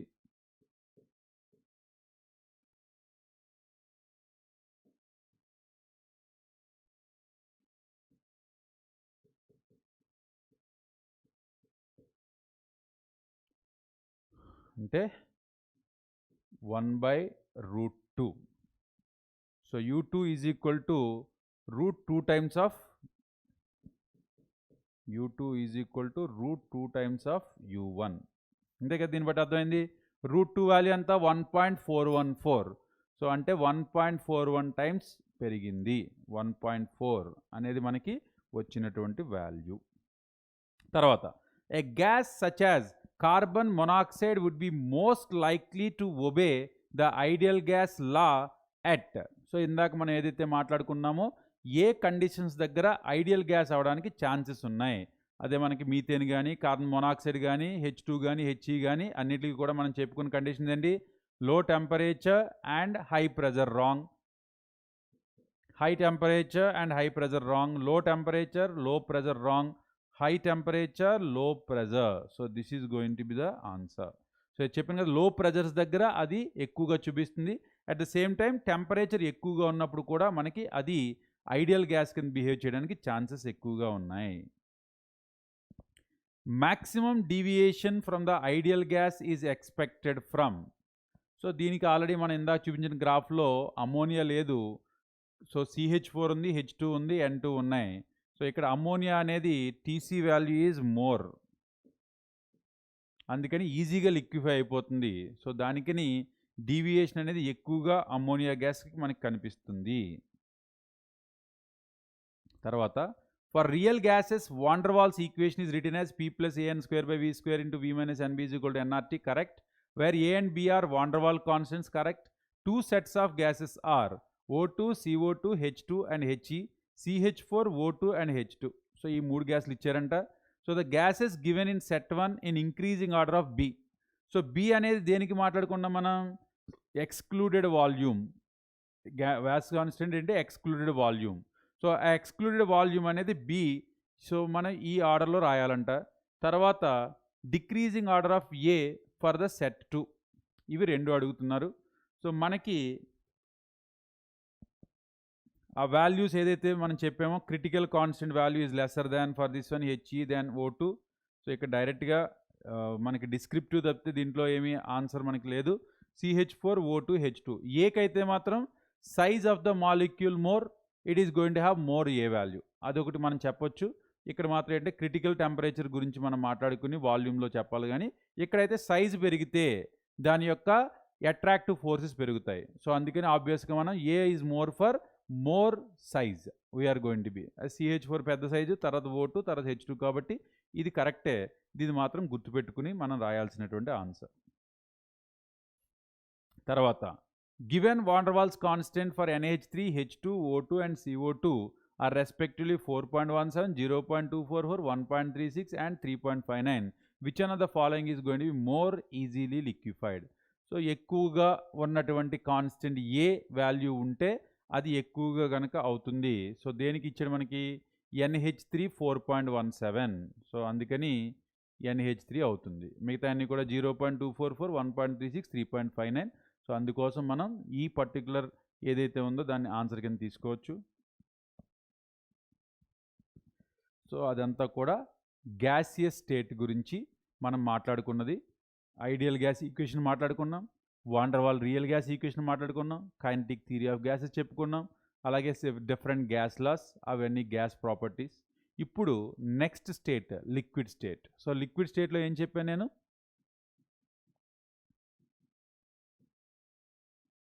Intermediate intermolecular forces and thermal energy. So intermolecular forces కూడా ఇంటర్మీడియట్గానే ఉంటాయి, థర్మల్ ఎనర్జీ కూడా ఇంటర్మీడియట్గానే ఉంటుంది. సో అలా ఏదైతే మనకి రెండు కూడా బ్యాలెన్స్డ్గా వెళ్తున్నాయో ఆ స్టేట్ని మనం లిక్విడ్ స్టేట్ అంటాం. సో ఈ లిక్విడ్ స్టేట్ గురించి మనం చెప్పుకోవాలంటే కనుక ఏం చెప్పొచ్చు? No shape. సో దీనికి ఏ రకమైనటువంటి డెఫినెట్ షేపు లేదు. వాల్యూమ్ విల్ బి డెఫినెట్, ఎందుకంటే ఏ వెసల్లో వేస్తే ఆ వెసల్, ఇప్పుడు ఆయిల్ ఉంది, మనం చిన్న డబ్బాలో వేసుకుంటే దాని షేప్ అదే అంటాం, అదే పెద్ద డబ్బాలో వేసుకుంటే పెద్ద అంటాం. సో అందుకని no definite shape and volume is present. Volume is definite. ఇదంతా కూడా మనకి వాల్యూమ్ 1 లీటర్ 2 లీటర్ దాని మాస్లో ఎలా తెలుసుకుంటాం మనం, ఆ రకంగా మనం చెప్పొచ్చు. ఆల్రెడీ మన ఇంటర్మాలిక్యులర్ ఫోర్సెస్, థర్మల్ ఎనర్జీ కూడా ఇంటర్మీడియట్ అని చెప్పుకున్నాం. సో ఇంకా దీనికి స్పెషల్గా ఉండే ప్రాపర్టీస్ ఏమున్నాయంటే వేపర్ ప్రెజర్, తర్వాత సర్ఫేస్ ఫినామినాకి వచ్చేసరికి సర్ఫేస్ టెన్షన్, తర్వాత విస్కాసిటీ. ఈ 3 ప్రాపర్టీస్ కూడా ఇక్కడ మనకి ఎక్స్ప్లెయిన్ చేశారు. సో మనం ఒక్కొక్కటి ప్రాపర్టీ తెలుసుకుందాం. First vapour pressure.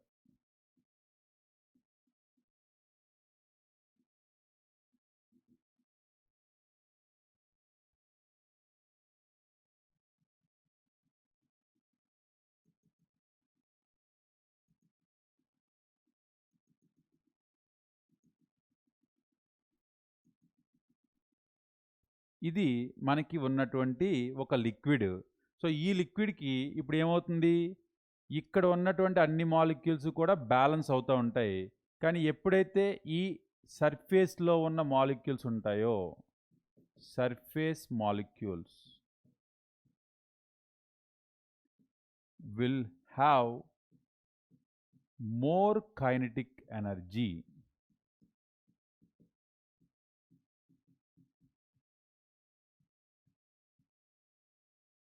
సో సర్ఫేస్లో ఉన్నటువంటి మాలిక్యూల్స్ అన్నిటికీ కూడా కైనెటిక్ ఎనర్జీ అనేది ఎక్కువగా ఉంటుంది. ఎక్కువగా ఉండడం వల్ల ఏమవుతుంది, ఈ ఉన్నటువంటి అన్ని మాలిక్యూల్స్ కూడా started escaping from the surface. అంటే ఆ సర్ఫేస్లో ఉన్న అన్ని మాలిక్యూల్స్ కూడా ఎస్కేప్ అయిపోవడానికి ట్రై చేస్తాయి. సో ఎప్పుడైతే ఇవి ఎస్కేప్ అయిపోతున్నాయో ఏమవుతుంది, ఈ ప్రాసెస్ని మనం ఎవాపరేషన్ అంటాం.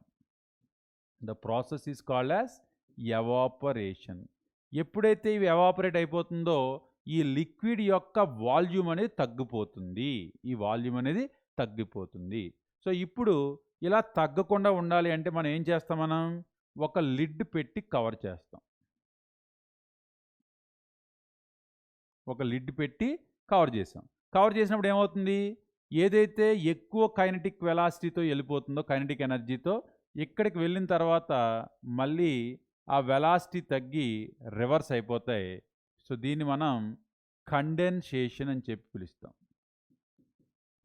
దీన్ని మనం కండెన్సేషన్ అని చెప్పి పిలుస్తాం. ఇప్పుడు evaporation is going to B converting liquid form into gaseous form. The gaseous form is going to be get converted back to liquid is called as condensation. So ఎప్పుడైతే మనకి ఆ సర్ఫేస్లో ఉన్నటువంటి లిక్విడ్ మాలిక్యూల్స్ అన్నీ కూడా సర్ఫేస్లో ఉన్న ఎనర్జీ పెరిగి escape అయిపోతుందో దాన్ని ఎవాపరేషన్ అంటాం. ఎవాపరేట్ అయినటువంటి వాటిని మనం ఒక లిడ్ పెట్టి ఎప్పుడైతే క్లోజ్ చేస్తున్నామో అక్కడ లిడ్ దగ్గర ఉన్నటువంటి ఆ గ్యాస్ పార్టికల్స్ అన్నీ కూడా కండెన్స్ అయిపోయి లిక్విడ్ కింద బ్యాక్ వచ్చేస్తుంది. ఆ ప్రాసెస్ని మనం కండెన్సేషన్ అని చెప్పి పిలుస్తాం. సో ఎప్పుడైతే ఈ liquid and gas are going to be having the processes to evaporation and condensation, ఇవి రెండూ కూడా equilibrium, at equilibrium. At equilibrium ఏంటి ఈక్విలిబ్రియంలో ఉన్నాయి, evaporation, condensation, both of them are in equilibrium. Then at that time, at equilibrium state, then we are going to be taking the pressure applied by vapor, pressure applied by vapor on surface of liquid is called as vapour pressure. So ఇది మనకి vapour ప్రెజర్కి definition చెప్పాలనుకుంటే కనుక, at equilibrium the pressure applied by the vapour on the surface of the liquid. ఎక్కడ ఈక్విలిబ్రియంలో ఉంటాయి, కండెన్సేషను, evaporation ఈక్విలిబ్రియంలో ఉన్నప్పుడు ఎంతైతే vapour pressure అక్కడ ఉందో ఆ వేపర్ ప్రెజర్ ఎంతైతే వేపర్ ఉందో ఆ వేపర్ అప్లై చేసే ప్రెజర్ని మనం వేపర్ ప్రెజర్ అంటాం. సో ఈ వేపర్ ప్రెజర్ యొక్క ఉపయోగం ఏంటి, మనకి ఈ వేపర్ ప్రెజర్ యొక్క ఉపయోగం ఏంటి, మనందరికీ బాయిలింగ్ పాయింట్ అంటే డెఫినేషన్ ఇప్పటివరకు ఏం తెలుసు మనకి, the temperature at which the liquid converting in to vapour, the liquid is get convert to gaseous state, it's called as boiling point. అదే కదా మనకు తెలిసిన డెఫినేషన్ ఇప్పటివరకు కూడా. కానీ ఇక్కడ డెఫినేషన్ ఏం చెప్తామంటే, the temperature at which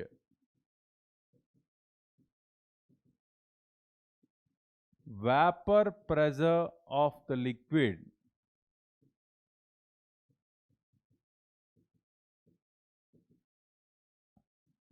is equal to atmospheric pressure.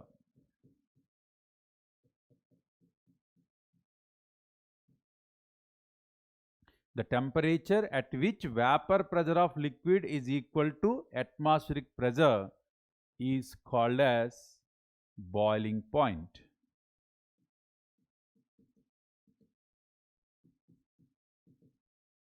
So ఇప్పుడు బాయిలింగ్ పాయింట్ డెఫినేషన్ మనం ఏం చెప్తున్నామన్నా, ఇప్పటి వరకు మనకు తెలిసిందేంటి, ఏ టెంపరేచర్ దగ్గర అయితే లిక్విడ్ అనేది గ్యాస్ కింద మారుతుందో ఆ టెంపరేచర్ని మనం బాయిలింగ్ పాయింట్ అన్నాం. కానీ ఇప్పుడు మనకి ఈ పర్టిక్యులర్ డెఫినేషన్ని కొత్తగా చెప్తాం. ఏంటది?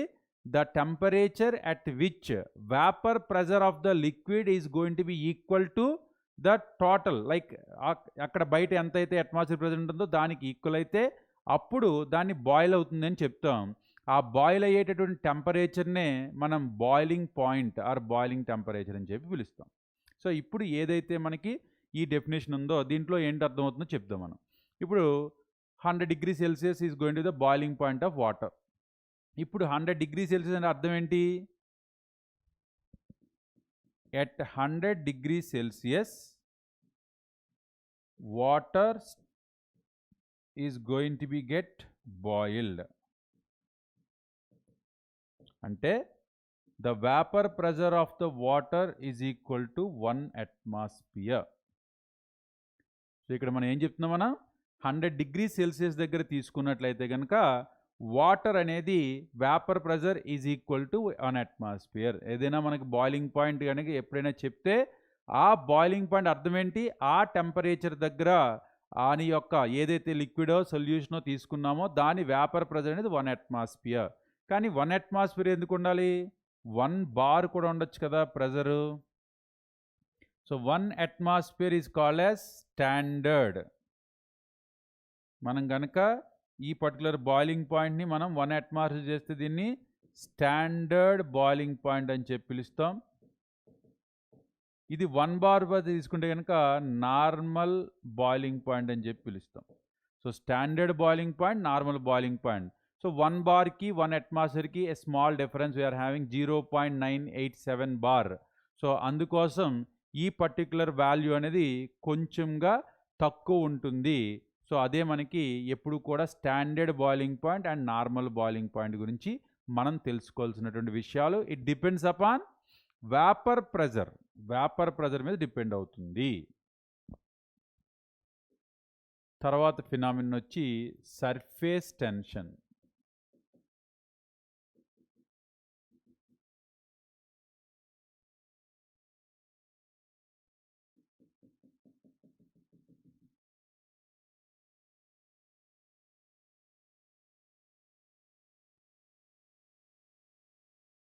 సో ఇదంతా లిక్విడ్ ఉంది అనుకుందాం.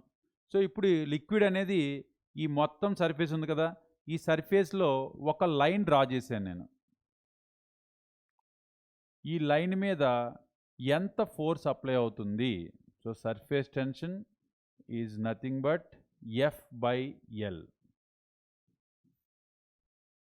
అంటే newton per metre. Units are newton per metre. So ఏదైతే ఇప్పుడు మనం సర్ఫేస్ టెన్షన్ అంటున్నామో, సర్ఫేస్ టెన్షన్ అంటే అర్థం ఏంటి? ఇప్పుడు మనకి జనరల్గా బాయిలింగ్ పాయింట్ గురించి మాట్లాడుకుందాం. సో బాయిలింగ్ పాయింట్ అనేది ఏమవుతుంది?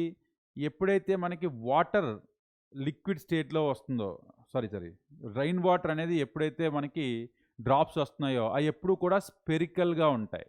అవి ఎప్పుడు కూడా స్పెరికల్గానే ఉంటాయి. ఎందుకని స్పెరికల్గా ఉంటాయి అంటే కనుక సర్ఫేస్ టెన్షన్ తగ్గించుకోవడానికి. Surface tension, tension on surface. ఎంత టెన్షన్ ఉంటుంది? ఎంత ఎక్కువ సర్ఫేస్ ఉంటే అంత ఎక్కువ టెన్షన్ ఉంటుంది. అందుకని సర్ఫేస్ దాన్ని తగ్గించుకుంటే అప్పుడు టెన్షన్ తగ్గుద్ది. అదే సర్ఫేస్ టెన్షన్కి మనం F/L. So the length of the one line is going to be drawn, and that on that line how much force is going to be acting on, it's going to be called as surface tension. So ఈ particular surface tension అనేది ఎప్పుడు కూడా spherical దానికి తక్కువగా ఉంటుంది. So boiling point అని ఎందుకు అన్నాను అంటే కనుక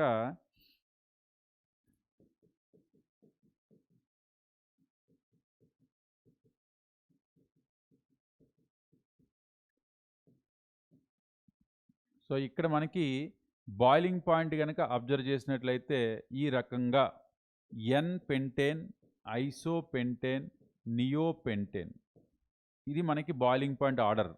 సో ఎందుకు బాయిలింగ్కి ఎలా తగ్గుతుంది?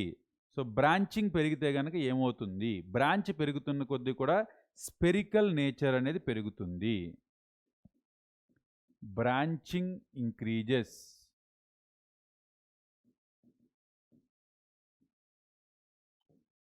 Spherical nature increases.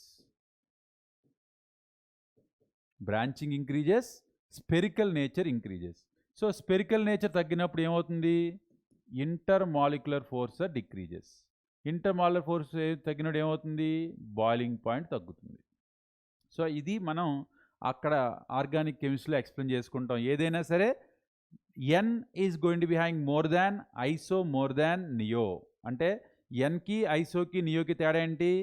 ఎన్ అనేది లీనియర్, ఐసో అనేది ఒక బ్రాంచ్, నియో అనేది 2 బ్రాంచ్లు. సో ఈ రకంగా బ్రాంచ్లు పెరుగుతున్న కొద్దీ ఆ బ్రాంచ్లు అనేవి సర్ఫేస్ ఏరియాని తగ్గిస్తాయి. సర్ఫేస్ ఏరియా తగ్గడం వల్ల వాండర్వాల్ ఫోర్సెస్ తగ్గుతాయి. వాండర్వాల్ ఫోర్సెస్ తగ్గడం వల్ల బాయిలింగ్ పాయింట్ అనేది తగ్గుతుంది. సో ఇది మనం జనరల్గా చెప్పేటటువంటి reason for making the surface area to decrease. అందుకని ఏ మాలిక్యూల్స్ అయినా సరే వాటి యొక్క సర్ఫేస్ టెన్షన్ తగ్గించుకోవడం కోసం వాటికి ఉన్నటువంటి ఏదైతే ఈ సర్ఫేస్ ఏరియాని తగ్గించుకుంటాయో అవి ఎందుకని అంటే కనుక సర్ఫేస్ టెన్షన్ని తగ్గించుకోవడానికి. So surface tension μ=F/L. So ఈ F/Lని బేస్ చేసుకునే మనం సర్ఫేస్ టెన్షన్ గురించి మాట్లాడుకుంటాం. సో ఎక్కడైనా సరే నూనె తీసుకోండి, వాటర్ తీసుకోండి, సో వాటి యొక్క సర్ఫేస్ టెన్షన్ బేస్ చేసుకునే అవి డ్రాప్స్ అనేవి రాలుతూ ఉంటాయి. Even viscosity also is going to B explaining the same thing. So ఇవి మనకి సర్ఫేస్ ఫినామినన్స్ ఏమున్నాయి అంటే కనుక క్యాపిలరీ యాక్షన్ అనేది మనకి సర్ఫేస్ టెన్షన్ గురించి ఆధారపడిందే. సో మనకి క్యాపిలరీ యాక్షన్ ఏంటండి? మనకి యాక్చువల్గా ఇప్పుడు ఒక క్యాపిలరీ ట్యూబ్ని ఒక వాటర్లో డిప్ చేసి పెట్టినప్పుడు ఆ వాటర్ అనేది కొంచెం పైకి ఉన్నట్టు కనిపిస్తుంది. అక్కడ లోపలగా ఉన్నటువంటి లెవెల్ తక్కువ, యాక్చువల్గా అక్కడ ఉన్నటువంటి లెవెల్ ఆఫ్ సర్ఫేస్ కంటే కొంచెం ఎక్కువ కనిపిస్తుంది. అది సర్ఫేస్ టెన్షన్ సంబంధించినటువంటి అప్లికేషనే. సో ఏ వర్షన్ డ్రాప్స్ తీసుకున్నా సరే అవి స్పెరికల్గా ఉంటాయి, అది సర్ఫేస్ టెన్షన్ సంబంధించిన విషయమే. సో ఇవన్నీ కూడా మనకి సర్ఫేస్ టెన్షన్ తాలూకా అప్లికేషన్స్. విస్కాసిటీ, సింపుల్ వర్డ్స్ చెప్పాలంటే థిక్నెస్. సో విస్కాసిటీ అంటే మన సింపుల్ వర్డ్స్లో చెప్పాలంటే thickness of the liquid. So ఏంటి థిక్నెస్ ఆఫ్ ద లిక్విడ్? ఇప్పుడు మనం వాటర్ తీసుకున్నాం, సో దాన్ని ఇలా డ్రాప్ చేయండి, ఈజీగా పడిపోతుంది. అదే ఆయిల్ తీసుకున్నాం, అది కొంచెం స్లో అవుతుంది. గ్రీజ్ తీసుకున్నాం, ఇంకా స్లోగా పడుతుంది. సో మెర్క్యూరీ తీసుకున్నాం, ఇంకా స్లోగా పడుతుంది. అంటే దేనికైతే గనక థిక్నెస్ ఎక్కువగా ఉంటుందో దానికి విస్కాసిటీ ఎక్కువ. దేనికైతే విస్కాసిటీ ఎక్కువ ఉంటుందో దానికి థిక్నెస్ ఎక్కువ ఉంటుంది. థిక్నెస్ ఎక్కువ ఉంటే విస్కాసిటీ ఎక్కువ ఉంటుంది. అది నార్మల్ లేమన్ వర్డ్స్లో చెప్పాలంటే. ఇప్పుడు మనం సైంటిఫిక్గా కెమిస్ట్రీ పరంగా చెప్పాలి అంటే కనుక the force of resistance shown by a liquid to flow is going to be called as viscosity. ఏమని చెప్పాలి దీన్ని? The resistance force shown by liquid to flow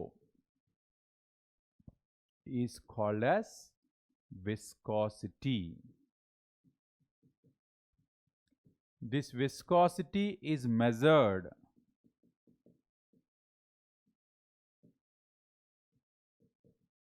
in the form of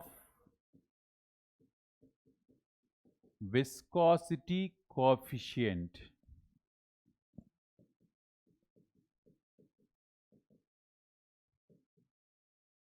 Eta. So this is going to be viscosity coefficient. So ఏదైతే మనం విస్కాసిటీని చూసుకుంటున్నామో ఆ viscosity అనేదాన్ని viscosity coefficient ద్వారా తీసుకుంటాం. So ఈ విస్కాసిటీ కోఎఫిషియంట్ మనం మెజర్ చేయాలి అంటే కనుక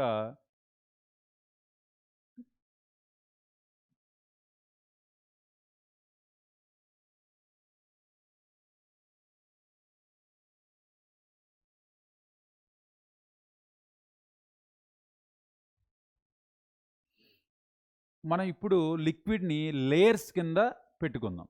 ఇది ఫస్ట్ లేయర్, ఇది సెకండ్ లేయర్, ఇది థర్డ్ లేయర్. ఇప్పుడు మనకి లిక్విడ్ ఫ్లో అవ్వాలంటే ఏం జరుగుతుంది? ఈ లేయర్ ఇలా, ఈ లేయర్ ఇలా, ఈ లేయర్ ఇలా, ఈ లేయర్ ఇలా ఒకదాని మీద ఒకటి స్కిడ్ అవ్వడం వల్ల లిక్విడ్ ఫ్లో అవుతుంది. అంటే ఇక్కడ నుంచి ఈ లిక్విడ్ ఇలా, ఈ లిక్విడ్ ఇలా, ఈ లిక్విడ్ ఇలా ఇలా స్కిడ్ అవ్వడం వల్ల మనకి లిక్విడ్ అనేది ఫ్లో అవుతుంది. ఈ ఫ్లో మీద మనకి ఇప్పుడు ఏం చెప్తున్నాం మనం? రెసిస్టెన్స్. సో రెసిస్టెన్స్ అనేది దేని మీద ఉంటుంది? Velocity gradient. ఇప్పుడు ఈ మిడిల్ లేయర్ యొక్క వెలాసిటీ u అనుకుందాం. ఈ వెలాసిటీ అనేది u plus some value. It is going to be having u minus sum value. ఎంత ఈ వాల్యూ? సో ఎంత అంటే దీని యొక్క డిస్టెన్స్ మీద. సో ఎంతైతే ఒక లేయర్కి ఇంకో లేయర్కి డిస్టెన్స్ ఉంటుందో ఆ డిస్టెన్స్ ఎంతైతే ఉంటుందో అదే మనకి తగ్గుతుంది.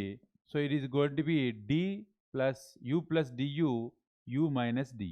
సో ఎంత డిస్టెన్స్ ఉంటుందో అది మనకి ఈ యొక్క వెలాసిటీ మీద డిపెండ్ అవుతుంది. సో మనం new is proportional to area of cross section, అంటే ఆ లిక్విడ్కి ఎంత ఏరియా ఉంటుందో దానికి ప్రపోర్షనల్గా ఉంటుంది.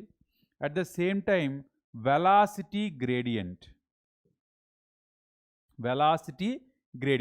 సో ఈ వెలాసిటీ గ్రేడియంట్ ఏదైతే మనం చెప్పుకుంటున్నామో ఈ వెలాసిటీ గ్రేడియంట్ మీద ఈ విస్కాసిటీ అనేది డిపెండ్ అవుతుంది.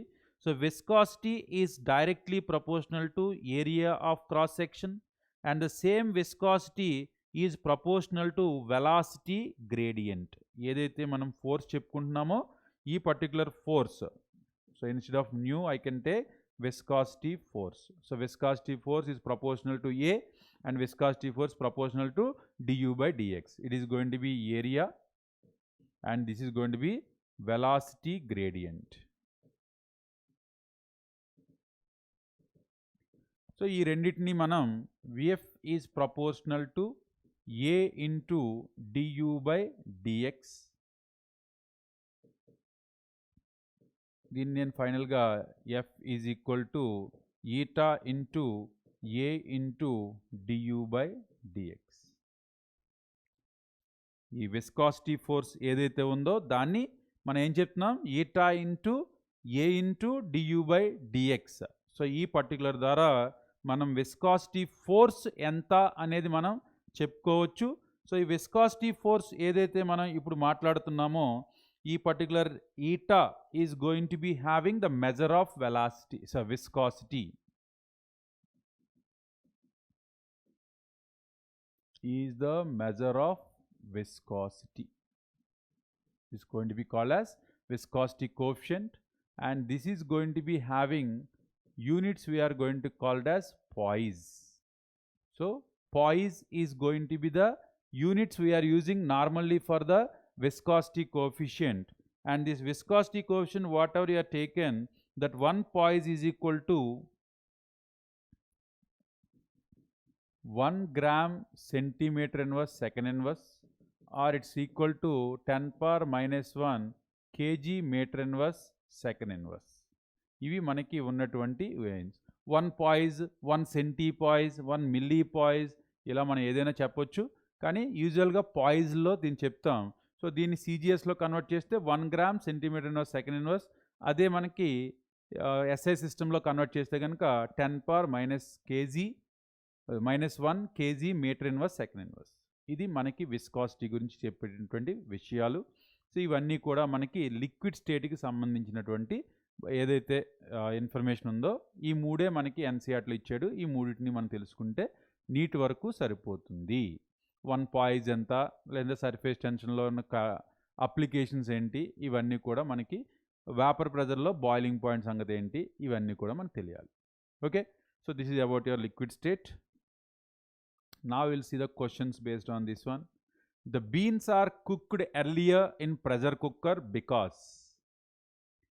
ఇప్పుడు కుక్కర్ గురించి ఏంటి మనకు అసలు తెలియాల్సింది. ఇప్పుడు మనం మామూలుగా డైరెక్ట్గా వెసలు పెడితే వండేదానికి, ఒక ప్రెషర్ కుక్కర్ పెట్టి వండేదానికి తేడా ఏంటి అసలు? సో మనం మామూలుగా ఏం చెప్తాం, రైస్ అయితే ఎలా అయినా ఓకే, కానీ పప్పు అయితే కంపల్సరీ, దాల్ ఏదైనా సరే కుక్కర్లో పెట్టుకుంటేనే త్వరగా ఉడుకుతుందని మనం ఇంట్లో అమ్మ చెప్తూ ఉంటారు కదా. సో ఆ కారణం ఏంటి, మన సైంటిఫిక్గా దీన్ని మనం చేయాలి అంటే కనుక ఎలాగ ఏదైతే మనం బాయిలింగ్ పాయింట్ గురించి మాట్లాడుకున్నామో అదే definition. The vapour pressure is suppose to be equal to atmospheric pressure, that is only going to be called as boiling point. ఇప్పుడు ఇక్కడ ఏం చెప్తున్నాడు, బీన్స్ ఆర్ కుక్డ్ ఎర్లియర్, ఎందుకని అయిపోతుంది. So the boiling point increases with increasing pressure. Boiling point అనేది pressure పెరుగుతూ ఉంటే అది ఇంక్రీజ్ అవుతుంది కాబట్టి అది బాయిల్ అయిపోవడానికి త్వరగా ఎక్కువ టైం తీసుకుంటుంది. సో దానికోసం ఇదే. Boiling point decreases with increasing pressure, wrong. And extra pressure of pressure cooker soften the beans, internal energy ఇవన్నీ కూడా మనకు సంబంధం లేదు. Boiling point is going to be increases. అందుకని ఈ ఏదైతే బాయిలింగ్ పాయింట్ పెరిగిందో ఆ బీన్స్ని బాయిల్ చేయడానికి ఎక్కువగా ఉపయోగపడుతుంది. సో అందుకోసం which of the following can't be units of coefficient of viscosity? So dyne per centimetre square second. So మనకి ఏదైతే ఇందాక మనం ప్రెజర్ గురించి మాట్లాడుకున్నామో సో దాంట్లో మనం డైన్స్లో కూడా చెప్పొచ్చు. So dyne centimetre square, so centimetre per square and second. So this is going to be the units of coefficient viscosity మనం చెప్పొచ్చు. So dyne centimetre square per second ఇది చెప్పలేము. So newton metre square, newton per metre square into second, correct. 1 poise is equal to 10⁻⁻1 kg meter/1 second inverse, ఇది also correct. So ఇది per second అన్నాడు, ఇది per second కాదు into second అవుతుంది. So అందుకోసం second అనేది మనకి కోఎఫిషియంట్కి ఛాన్సెస్ ఉండవు. తెలిసిందే కదా, ఇందాక మనం వేసుకున్నాం కదా already. F is equal to eta into A into dx/du. ఇప్పుడు ఇక్కడ మనకి ఏం చెప్తున్నాడు,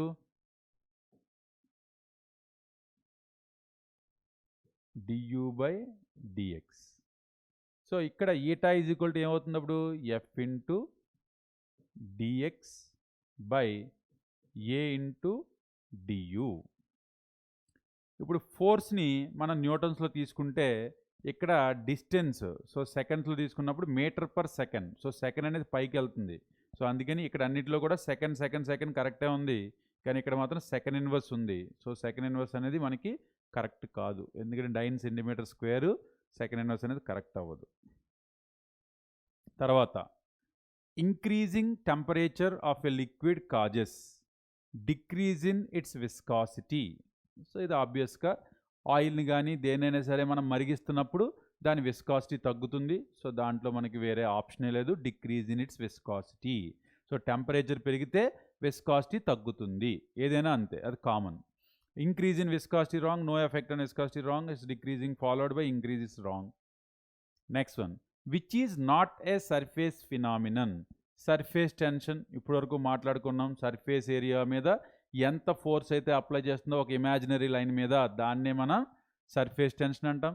విస్కాసిటీ, విస్కాసిటీ అనేది ఏం చెప్పుకున్నాం మనం, థిక్నెస్ అంటే ఇన్సైడ్ ద లిక్విడ్. సో అది మనకి సర్ఫేస్ మీద కాదు, inside the liquid. Inside the లిక్విడ్లో ఒక లేయర్ ఇంకో లేయర్ మీద స్కిడ్ అయ్యి ఫోర్స్ అంతా కూడా మాట్లాడుకున్నాం కాబట్టి ఇది సర్ఫేస్ కాదు. ఎవాపరేషన్ అదేగా చెప్పుకున్నాం, సర్ఫేస్ దగ్గర ఉన్నటువంటి మాలిక్యూల్స్ కైనెటిక్ ఎనర్జీ పెరగడం వల్ల అవి ఈజీగా ఎస్కేప్ అయిపోతున్నాయి, దాన్నే మనం ఎవాపరేషన్ అన్నాం. సో ఇది మనకి స్టేట్స్ ఆఫ్ మ్యాటర్ నుంచి వచ్చేటటువంటి important points and important questions from the previous year questions. So దాంట్లో కూడా కొన్ని మోడల్స్ చెప్పాను, డిపిపి కూడా అప్లోడ్ చేశాను, ఆ డిపిపికి హింట్స్ కూడా ఇస్తున్నాను. సో మీరు అవన్నీ కూడా చూడండి. నెక్స్ట్ ఏదైతే ఇప్పుడు నీట్ ఎగ్జామ్ అనేది May 7th అది ఫిక్స్ అయిపోయిన డేటు. సో మీరు ఏం చేయాలి ఈ పర్టికులర్ టైం గ్యాప్లో, సో ఈ లోపల బోర్డ్ ఎగ్జామ్స్ వస్తున్నాయి. సో బోర్డ్ ఎగ్జామ్ వేరు, నీట్ ఎగ్జామ్ వేరు కాదు. So board exam, NEET exam both of them are almost same. NTA ఎప్పుడైతే ఎగ్జామ్ కండక్ట్ చేస్తుందో అప్పటి నుంచి బోర్డ్ ఎగ్జామ్లో మనకి ఎంత సిలబస్ చదువుకుంటున్నామో అదే సిలబస్ ఏ బిట్ అప్లికేషన్ మాత్రమే వస్తుంది కాబట్టి సో ఇదేది మనకి ఏమీ టైం వేస్ట్ అయిపోతుంది అనుకోవద్దు. సో బోర్డ్ ఎగ్జామ్లో ఏవైతే మీరు చదువుకుంటున్నారో అవన్నీ కూడా నీట్ ఎగ్జామ్లో రిపీట్ అవుతాయి. సో అందుకోసం మీరు బోర్డ్ ఎగ్జామ్ కూడా నెగ్లెక్ట్ చేయకుండా అది బాగా చేయండి. అట్ ద సేమ్ టైం మనం ఏవైతే ఇక్కడ వీడియోస్ చెప్తున్నామో ఇవన్నీ కూడా మోస్ట్ ఇంపార్టెంట్ పాయింట్స్, ఎందుకంటే ఈ లాస్ట్ టైం వచ్చేసరికి మీరు రివిజన్ చేయడానికి టైం సరిపోదు. అందుకని ఏవేవి పాయింట్లు మీరు మర్చిపోవడానికి ఛాన్సెస్ ఉంటాయి అవి హైలైట్ చేస్తూ చెప్తున్నాను, ఎందుకంటే మొత్తం చాప్టర్ చెప్పాలంటే ఈ 3 అవర్స్లో సరిపోదు. సో చాలా ఎక్కువ టైం పడుతుంది. అందుకని ఏవేవి ఫ్యాక్టర్స్, ఏవేవి పాయింట్స్ మనం హైలైట్ చేయాలో ఆ పాయింట్స్ని హైలైట్ చేస్తూ ఏవేవి ఫార్ములాలు మనకి ఎక్కువగా ఎగ్జామ్లో వస్తున్నాయో ఆ ఫార్ములాలని ఇస్తూ కూడా ఈ వీడియోస్ తయారు చేస్తున్నాం మేము. సో ఇవన్నీ కూడా మీ అందరికీ నచ్చుతున్నాయని చెప్పి ఆశిస్తున్నాను. సో ఇవన్నీ కూడా బాగా యూజ్ చేసుకుని మీరు నీట్లో మంచి ర్యాంక్ రావాలని చెప్పి కోరుకుంటున్నాను. Okay, So follow our YouTube channel, the PYQs Wallah Telugu, and you can able to get your success in your NEET exam. Thank you.